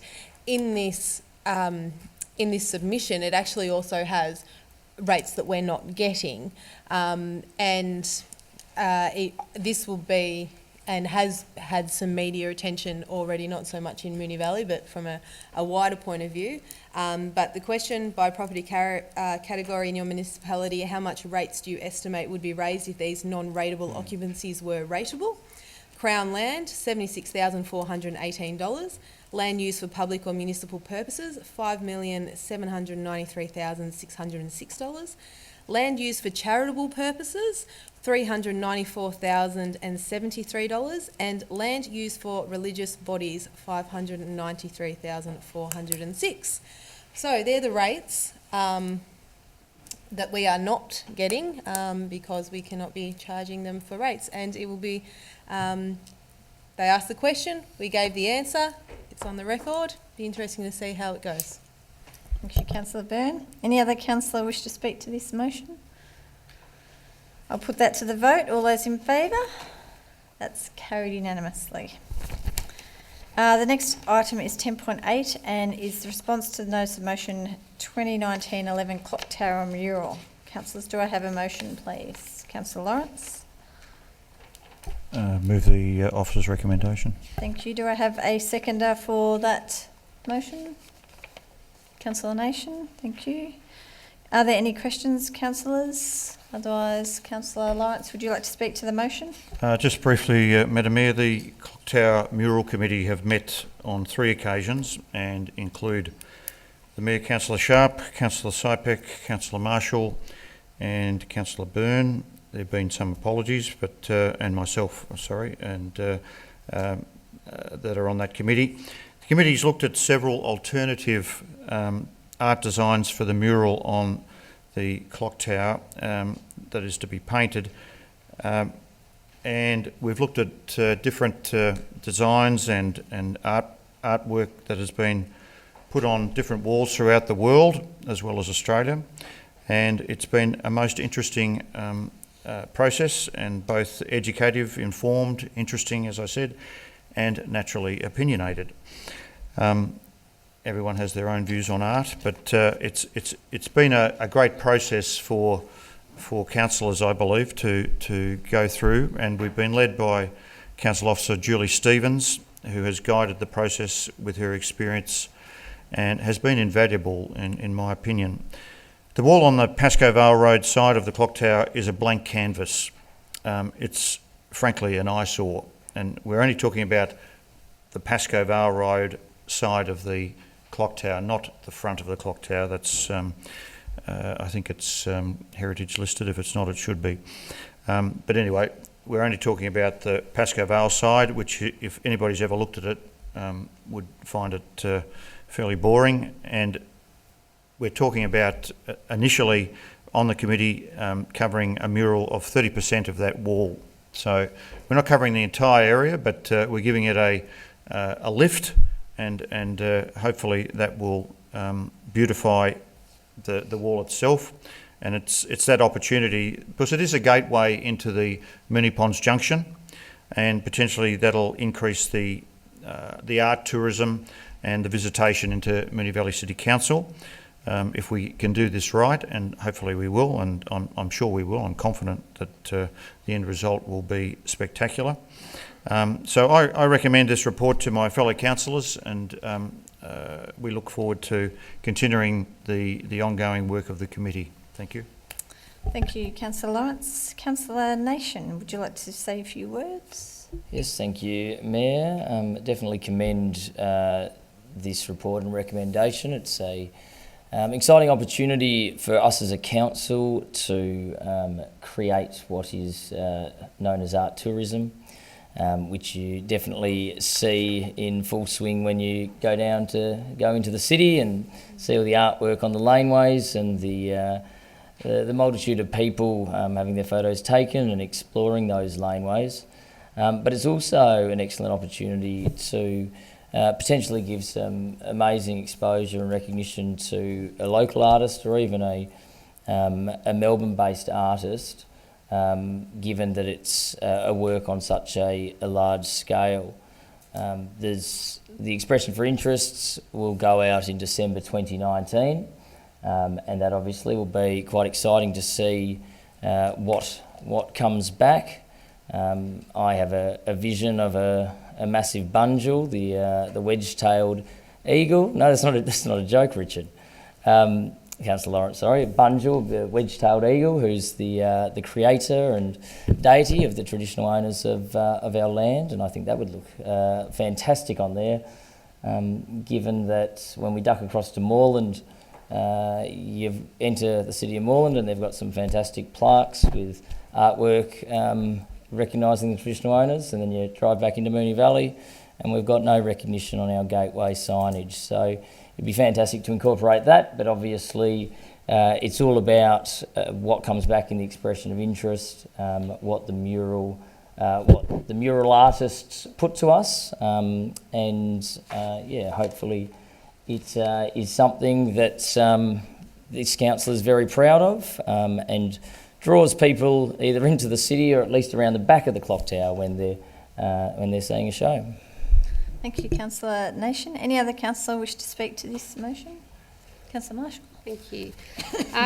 I agree with what Councillor Lawrence has said. We've seen some absolutely fabulous examples of public art in the committee, and it's really made me quite excited about the possibilities for the clock tower wall. You've got to be really careful that you don't end up with something kitschy, for want of a better term. And I think by going through this EOI process, we really will have the opportunity to get something that is of high quality and that is a real statement piece for our municipality. We've got to get it right, because we know there are people out there who aren't supportive of public art, and I'm certainly not one of them. I think public art enhances a community in so many ways. And this is a really exciting project. We're not being secretive about the cost. You know, it's not going to be cheap to do. It's a large space, and we want something that is quality, long-lasting, and enhances the area. But obviously, with an EOI process being commenced, we want to make sure that we don't have all of the bids come in at the cap. So that obviously will be something that occurs over time, but I really am looking forward to seeing what expressions of interest we receive from our, hopefully, Moonee Valley artists would be wonderful, but we will wait and see. Thank you, Councillor Marshall. Any other councillor wish to speak to this motion? Councillor Race. Just briefly, I support the motion. I think it's a golden opportunity given its exposure on Pascoe Vale Road. We have a tram that runs consistently along that stretch of Pascoe Vale Road. So people from all parts of the city of Moonee Valley and outside of Moonee Valley will get to see a beautiful mural up on that wall. I mean, I go out sometimes and I'm in the country at times, and I'll go and look at silos and see the beautiful artwork that they can do on that. And I think that here we have a fantastic opportunity, and we need to get it really right, what goes up on that wall given its exposure. So hopefully that we'll get to that point, and we'll come to a decision at the end of it all that will be a fantastic thing for Moonee Valley and its residents. Thank you, Councillor Serace. Any other councillor wish to speak? Councillor Cusack. A couple of reflections, Mayor. First of all, I noticed in the little paper today that is put out by an American billionaire that Moonee Ponds was rated as one of the really desirable suburbs to live in around Melbourne metro area. And so I'm looking forward to a mural that escalates that feeling of desirability to be here, one that wants you to put your feet down and have a wander around our streets and enjoy it. So I suppose what I get out of public art is effervescence, newness, challenge, and so on like that. I hope that we aren't small-minded like the people in Caboolture and don't fall into a world of stupid debate about, you know, the meaning of nudity and stuff like that. I won't, whatever. But then, and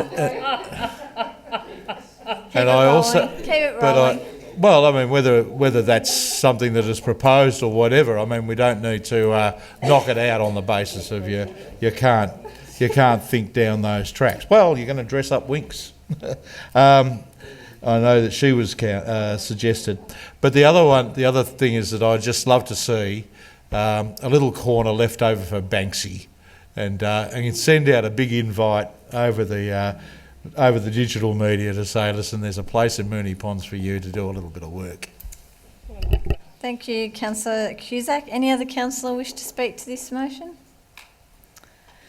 I'll put that to the vote. All those in favour? That's carried unanimously. Thank you.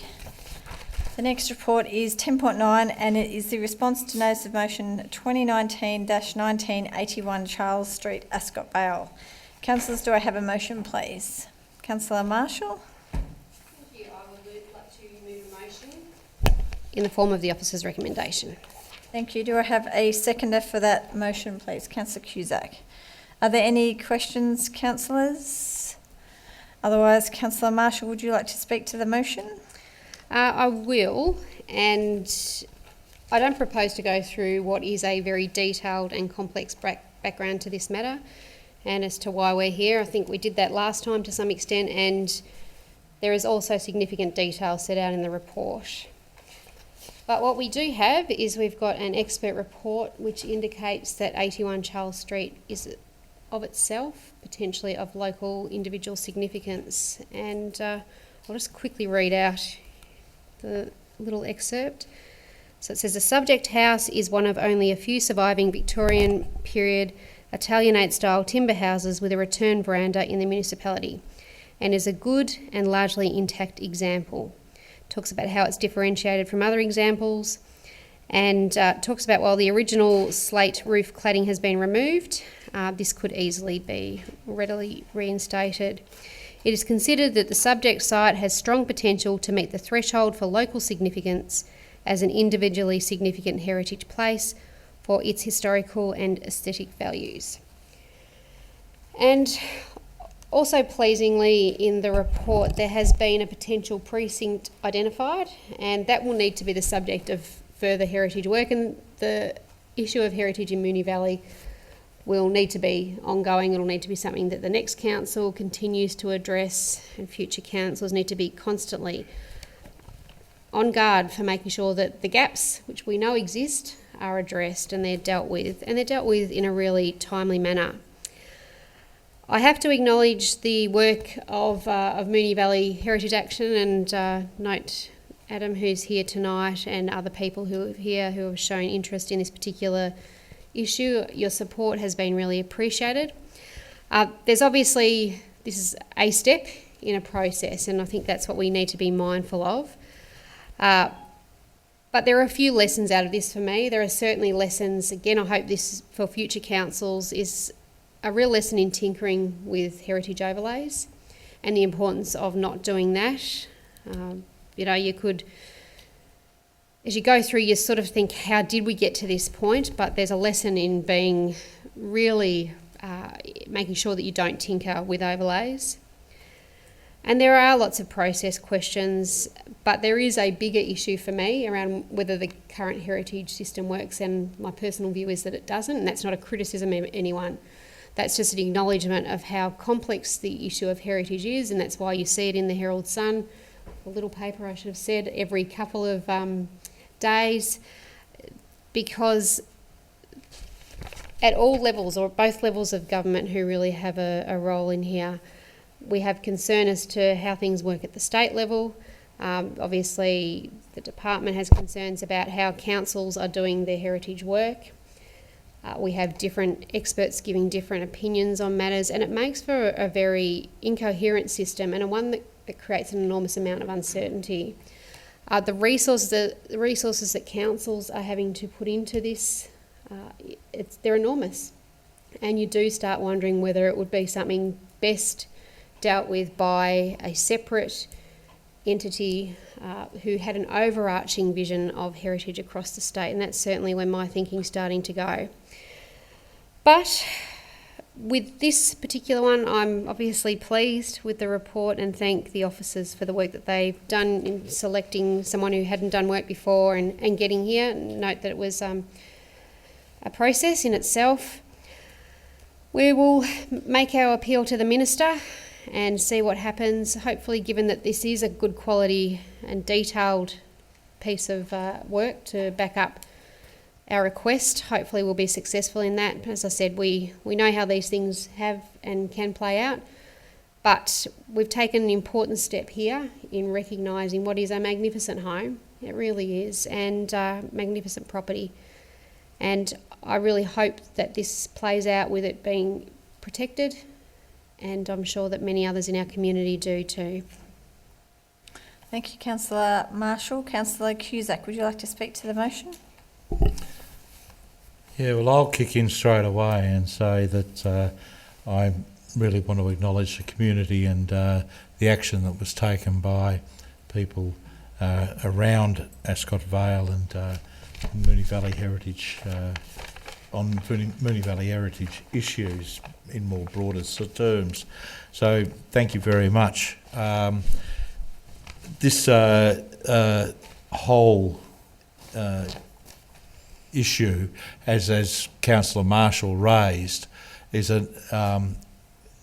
highlights a number of critical issues about how we go about addressing heritage matters across the whole of our council, how resources can be applied to that, what we could expect out of government in terms of changing a grindingly slow process into something that is much more reasonable.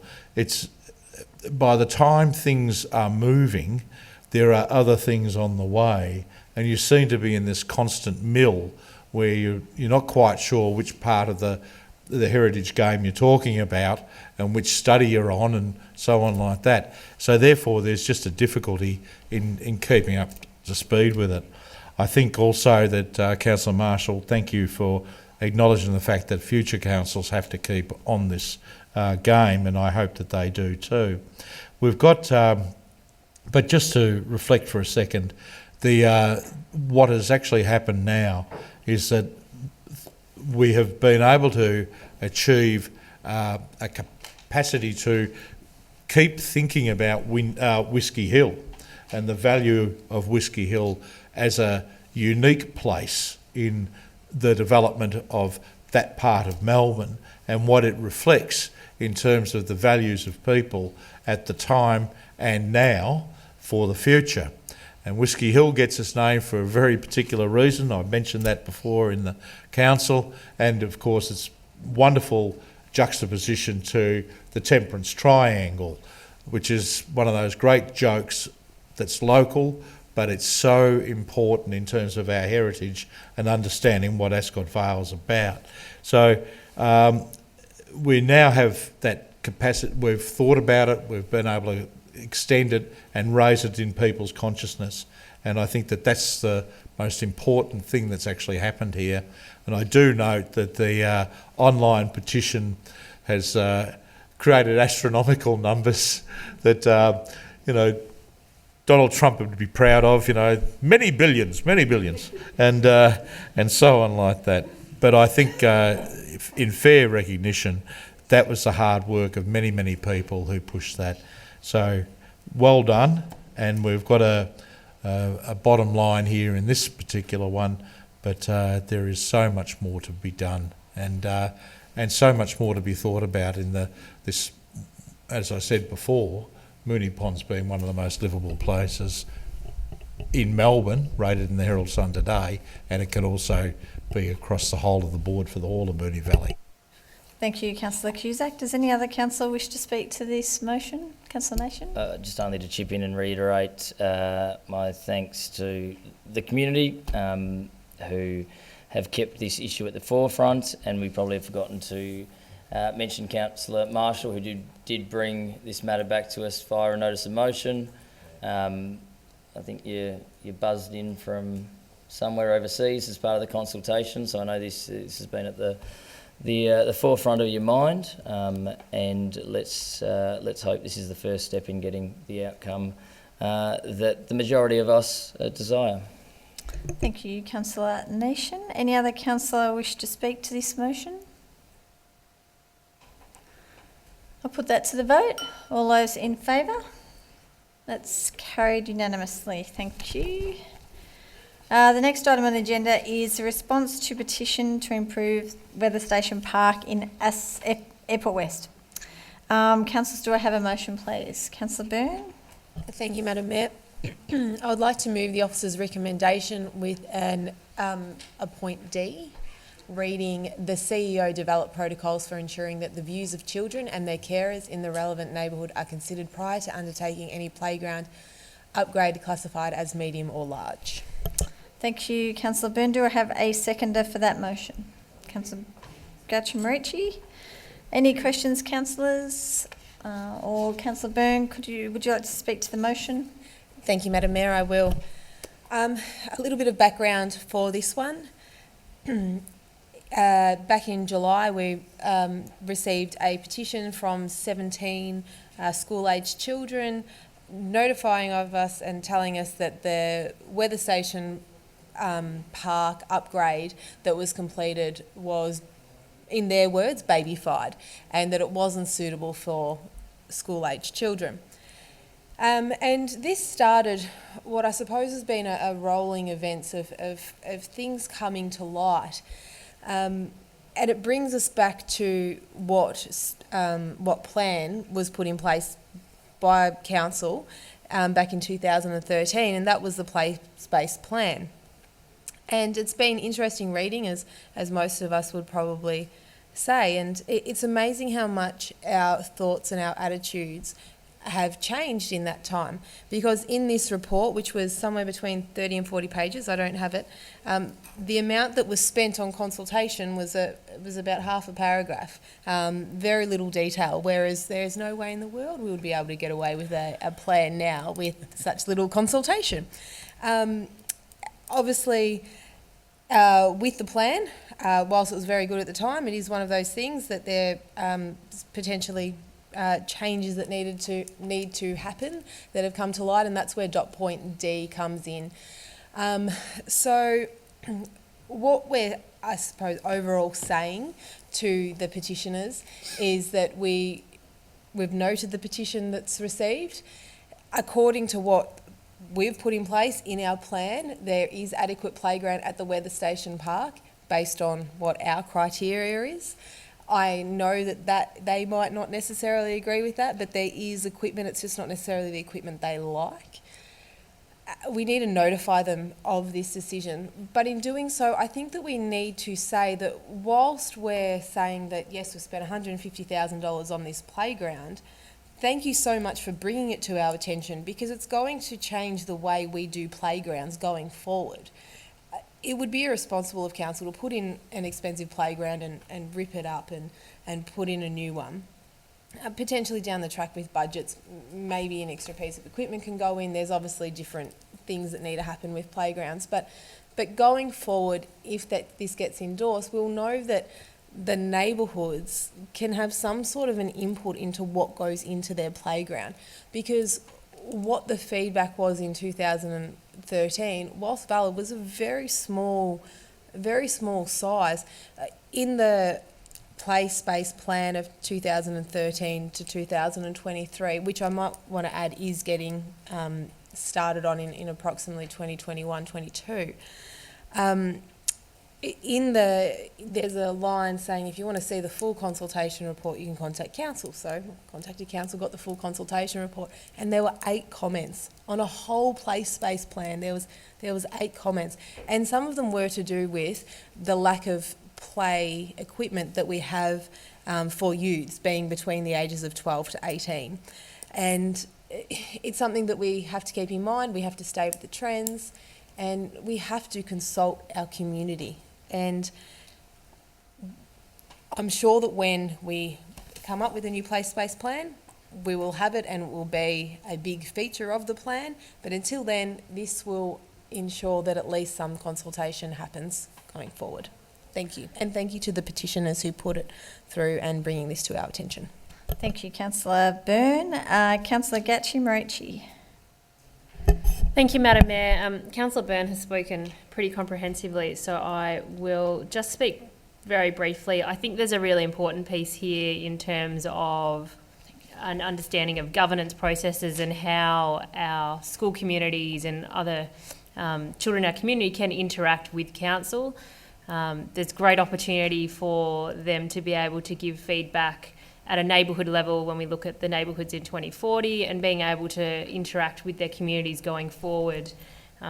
This would be a perfect example where if we went forward and implemented the feedback of 17 petitioners without having spoken to some of the younger kids and families who do use this park, or the older kids who use Hanson Reserve that's a kilometre away, we would have done ourselves somewhat of a disservice. So for us to be able to go forward and say, going forward, when we have conversations about medium and large parks, we will be engaging our community to get an understanding of who uses this park and how and why. And look, we had similar conversations around the Cliff Ellison Reserve when that was replaced, and so it's an issue that's central to a single ward, but I am really pleased that point D means that we can have these conversations going forward. So, thank you, Councillor Gatchimarachi. Any other councillor like to speak to this motion? Councillor Rice? Just briefly, a couple of things. At the end of the day, we can't make everybody happy. I mean, I remember when we did the pirate ship and we did a whole reconstruction of that play area opposite the nursery along the boulevard. There were people that said, the playground equipment only caters for a certain age group of people. So we're never going to keep everybody happy. And yes, we can consult. There's nothing wrong with that. But the demographics of the people and the community in those areas constantly changes as well. Airport West does have 7 play spaces comprising of 3 minor, 3 medium and 1 large play space, which happens to be located at Hanson Reserve, which is approximately 1.5 kilometres from the area that we're talking about now. I just feel that, and I have no issue with the motion that you've moved, Councillor Byrne. I just think that it is great that we get feedback from the community. It is great that we continue to engage with our community in relation to their input and what their desires are and what the demographics of the community in those areas are. But there are other playgrounds, etc., and maybe that needs to be taken into consideration when we're making those decisions through the staff that engage with playground equipment. What goes in and what there is in the neighbourhood nearby that can also be justified as saying, well, hang on, there needs to be a balance there. So, yep, I don't have an issue. I do support the motion, but they're just a couple of little points that I wanted to make.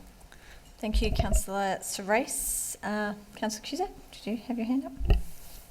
Thank you, Mayor. I really wish this was on the float when I brought up the issue of Fanny Reserve several years ago when I was approached by a number of kids down there about the very same thing. But anyway, put that one away and glad it's sort of the cycle has come round. I love D. I think that in terms of developing the protocols, I'd very, very much hope that Council considers how this works into early years policy and learning and programs around that. Playgrounds are important, obviously, for getting out and doing a bit of exercise and, get rid of the kids for an hour or two. But they're also a place where you can learn things, where you can experiment and experience stuff. And we should be thinking about our playgrounds in that space as something where you can go and legitimately get your hands dirty and not necessarily have to worry about sort of the rules that apply so much in people's backyards or where there are no backyards. It's a place where kids are in charge and where kids have a place where they're able to sort of say what they want to do and all the rest of it. So that's really important.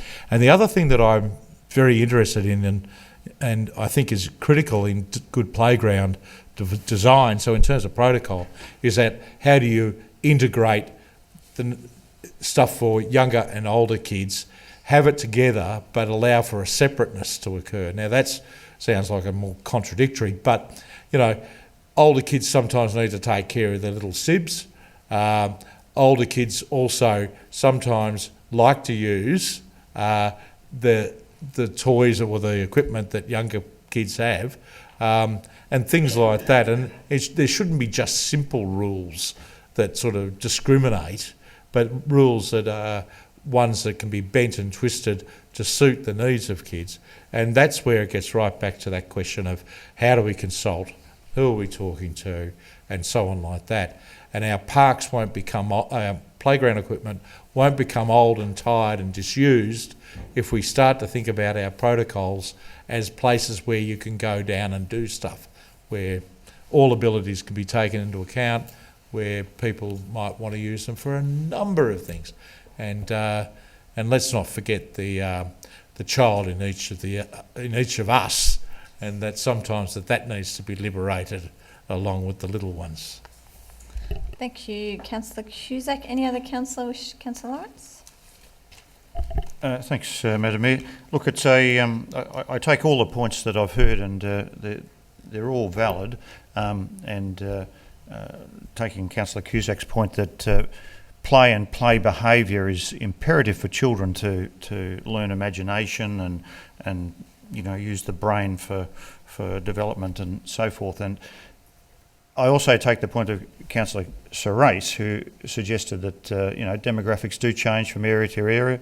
We have some parks that have got skate parks, for example, for teenagers or older children, and yet then we have this one at the Weather Park that is maybe for preschoolers. So it's depending on the demographic, it just changes, and those children that are originally playing at a small preschool type park will in 10 years be looking for a skate park. So do we have to change that original playground equipment because they've done a petition and come in and said, well, we want something more in our age demographic. So it's not easy for councils to supply every need to every child at every age group in every area, and it becomes a balancing act. And I'm glad I don't have to make those decisions personally, because it's something that our council officers generally handle. But it's not an easy one to have a black and white answer to. However, I do like the point D that Councillor Byrne has suggested. So I guess we've just got to be balanced in the way we look at this. Thank you. Thank you, Councillor Lawrence. Any other councillor? Councillor Marshall. Thank you. I'm happy to speak in support of the motion, and I think this is a good balance between making sure that kids who went to the effort of lodging a petition, which is a big thing for children to do, know that they've been heard. And I think we have a good explanation as to why we can't make the changes at this point in time that they would like. I think it's a reasonable explanation, but that there is real change that has come out of their actions, which is a lovely message to be able to send to kids. To me, there is a very clear gap in that older children youth space. And I don't know whether it is something that we need to, on a neighbourhood basis, look at our parks and say, all right, well, this is the park that you designed with older kids in mind. That's something that when we look at the new policy, or the next council looks at the new policy, will have to be considered, because the same issues do come up time and time again about that gap. And again, if we're trying to make sure that people are engaged, they have opportunities for play, for those sensory experiences that so many of the play spaces have now, there's a lot that we can do, lots of exciting things. They don't have to be that expensive. Look at the joy that kids can get out of mud kitchens and things like that. They're just massive. So I think being able to consult with the local neighbourhood to talk about the needs, and we do have to consider the demographics and the change in demographics, and the reality is that we won't be able to please everyone, but I think it's really important that we let our community have their say about these types of things. Thank you. Any other councillor wish to speak to this motion? I'll put that to the vote. All those in favour? That's carried unanimously. Thank you. Agenda item 10.11 is a report on Audit Committee. Councillors, do I have a motion, please? Councillor Byrne, thank you. Happy to move the officer's recommendation. Thank you. Do I have a seconder for that motion? Councillor Gatchi-Morici. Any questions, councillors? Or Councillor Byrne, could you please speak to them, or would you like to speak to the motion? Thank you, Madam Mayor. This is to present the confirmed minutes of the Audit Committee. They're obviously in the confidential attachment that councillors would have read, but in the non-confidential bit, some of the things that were discussed were verbal updates from the CEO, OH&S reports, management reports, internal audit status updates, sector reports, financial reports, and the ICT strategy. We have an audit committee that's working really well at the moment. So I've got a lot of confidence in it. Thank you. Thank you, Councillor Byrne. Councillor Gatchi-Morici, would you like to speak to the motion? Thank you. Only very, very briefly to echo Councillor Byrne's sentiments that our audit committee are really competent, and I actually, sounds really strange, but I actually enjoy audit committee meetings. They're a really knowledgeable group that just make it an enjoyable experience to be diving into the deep level of detail you'd never want to know about councils. So it's actually quite enjoyable. So thank you to our fabulous audit committee and John as the chair. Thank you, councillor. Any other councillor wish to speak to this motion? I'll put that to the vote. All those in favour? That's carried unanimously. Agenda item 10.12 is the Notices of Motion Quarterly Report. Councillors, do I have a motion, please? Councillor Gatchi-Morici? I'd like to move the officer's recommendation. Thank you. Do I have a seconder for that motion, please? Councillor Nation, thank you. Any questions, councillors? Or I'll ask Councillor Gatchi-Morici to, if you'd like to speak to the motion. Just that it is fairly procedural, and you can see the list of all the motions that are being closed or are still open are ongoing actions in the attachment. Thank you, councillor. Councillor Nation, would you like to speak to the motion? Any other councillor like to speak to the motion? I'll put that to the vote. All those in favour? That's carried unanimously. Agenda item 10.13 is a report on assemblies of councillors. Councillors, do I have a motion, please? Councillor Lawrence. Move the officer's recommendation. Thank you. Do I have a seconder for that? Councillor Surace, thank you. Are there any questions, councillors, or I'll ask Councillor Lawrence to speak to the motion? Thank you, Madam Mayor. No, this is fairly procedural and just detailing who's been at what meetings and so forth. Thank you. Thank you, councillor. Councillor Surace, would you like to speak to the motion? Any other councillor like to speak to the motion? I'll put that to the vote. All those in favour? That's carried unanimously. We have now come to notices of motion, and we have one tonight, notice of motion number 2019-25, naming of Canary Island date palms on Mount Alexander Road. So I'd like to call on Councillor Lawrence to present his notice of motion, please. Thank you, Madam Mayor. It gives me great pleasure to take notice that the ordinary meeting of Council to be held 22nd of October 2019. It is my intention to move that Council consider the naming of each of the 143 Canary Island date palms located along the median strip of Mount Alexander Road between Shamrock Street and Leake Street, Essendon, after a past or present prominent and well-regarded resident who has resided within the city of Moonee Valley, that each year up to 5 of the Canary Island date palms be named in honour of those residents, starting with the palms located at the southern end of the median strip. The naming of the Canary Island date palms to be undertaken by Moonee Valley City Council Place Naming Committee each year with reference to the community of Moonee Valley for suggestions of those names each year. That a small naming plaque be erected in front of each Canary Island date palm in honour of that person selected, with some details of their life. Thank you, Councillor Lawrence. Do I have a seconder for that motion? Councillor Gatchi-Morici, thank you. Councillor Lawrence, would you like to speak to your motion? I would, thank you, Madam Mayor. The Canary Island date palm plantation along Mount Alexander Road, as stated, has 143 palms that were planted in 1929 or thereabouts when the tram tracks were duplicated in Mount Alexander Road. This is the longest and largest single planting of Canary Island date palms in Victoria and potentially Australia. This plantation of palms is an Essendon landmark, and I note that Councillor Cusack earlier was talking about icons in our municipality. These are an icon, and they are a landmark, and they are just magnificent. The condition of the palms is uniform in planting, size, and regular in spacing, and they all contribute to the plantation's significance. We have had in Moonee Valley some incredible and also outstanding individuals who've contributed much to our city, our state, and in some cases our nation of Australia, and in some cases even the world.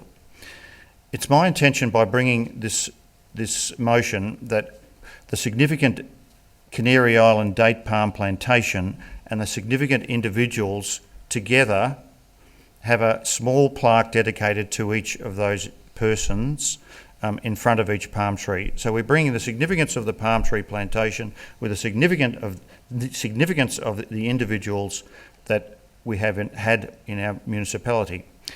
I did a small list of who I considered were notable people that have lived and been in our area.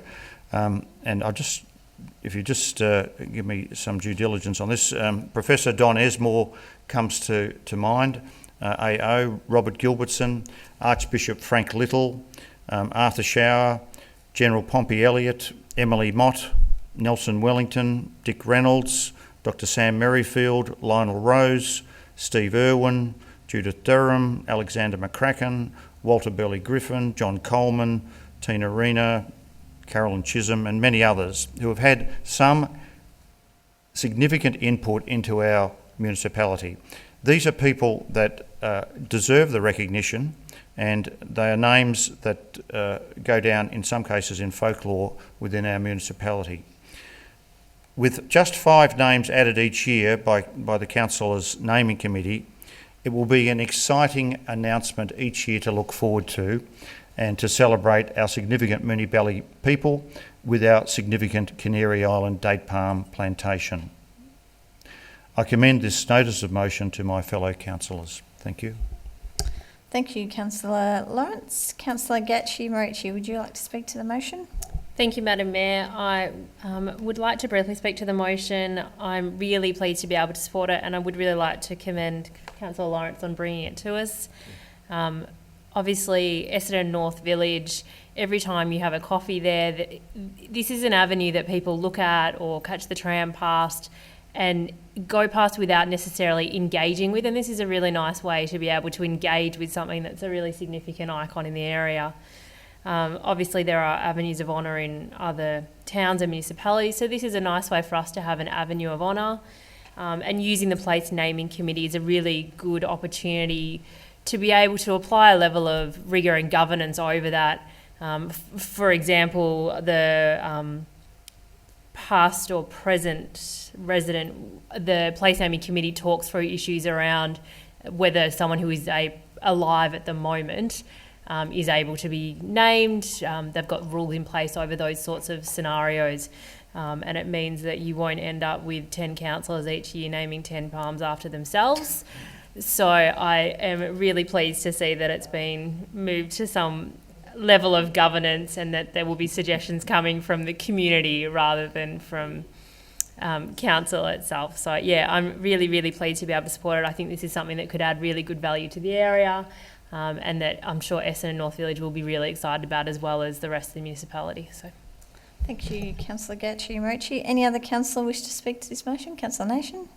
Thank you, Mayor, and this is an interesting and positive initiative. I'm just conscious of the restrictions of the Geographic Place Names Act, and just how this will tie into that, noting that the Geographic Place Names Act goes right down to naming gardens and a whole range of things, and the rules and regulations, particularly if naming after someone who's alive. Our place naming policy does say that to name something after someone that's alive, we have to write to the register of the Geographic Place Names Act to get to have that accepted. So I take it the officers will need to do some background work here to work out how it all ties in, if we are within our rights to be able to just use the place naming committee, or whether or not it has to have that referral to the register. It would also be great to see an equal number of palms, if it does go ahead, named after males and females. I know Councillor Lawrence's list had 13 female males and only 4 females, so it is extremely important that we recognise all of the fantastic people who have come through, of different genders and backgrounds. Thank you, Councillor Nation. Councillor Marshall? Look, I'm happy to support, in principle, recognising the achievements of people who have lived within Moonee Valley. I think it's a lovely opportunity to recognise that. There are some bits and pieces that will have to be worked through, as Councillor Nation's indicated, and we need to make sure, obviously, we don't want to go down this great path and find out that we're in breach of some legislation or some policy. So I'm assuming there will be a report back which works through the nuances and makes sure that we have an appropriate process in place. I'm particularly hopeful that we would have a gender diversity, absolutely, but also diversity in a whole range of other respects with the people that could potentially be recognised here. I don't want to go down the old history being written by the victors, but we're mindful that sometimes the recognition of people in our community and historical figures can be through a certain lens, and I think it's really important that we make sure that recognition of people who might not have been, the sort of seen as the patrons of Moonee Valley or whatever it is, but there have been so many people in Moonee Valley who have done such worthwhile work. They mightn't have got the accolades they deserved in their lifetime, but I think this could be an opportunity to recognise their work. Given some of the names mentioned by Councillor Lawrence have been well serviced, Sam Merrifield perhaps, and others who already have significant monuments to them in Moonee Valley. So I would be loath in one respect to try and repeat that, but there are certainly so many people whose achievements should be and could be recognised through this type of system. Thank you, Councillor Marshall. Any other councillor wish to speak to this motion? Councillor Race? I'm only going to be 2 seconds, Councillor Cusack. You'll take longer. just another suggestion or another thought. Perhaps might be former Citizens of the Year. People who have been recognised to go on there. But look, I support the motion. I think it's a fantastic idea. Just point of clarification: the place naming committee, doesn't that consist of the mayor and deputy mayor? The mayor, deputy mayor, and it's actually ward councillors, but it's the mayor and deputy mayor, and then a third councillor, so there's ward councillor Rosehill, Buckley, and Moonee. Thank you. However that is made up of. Yeah. I just wanted to sort of clear that. But yes, look, I think that there's lots of. We could all throw names up. We could go on forever, but at the end of the day, that crossed my mind. Everyone put their 2 cents worth in, so I think a Citizen of the Years might be another idea to throw in there. Thanks.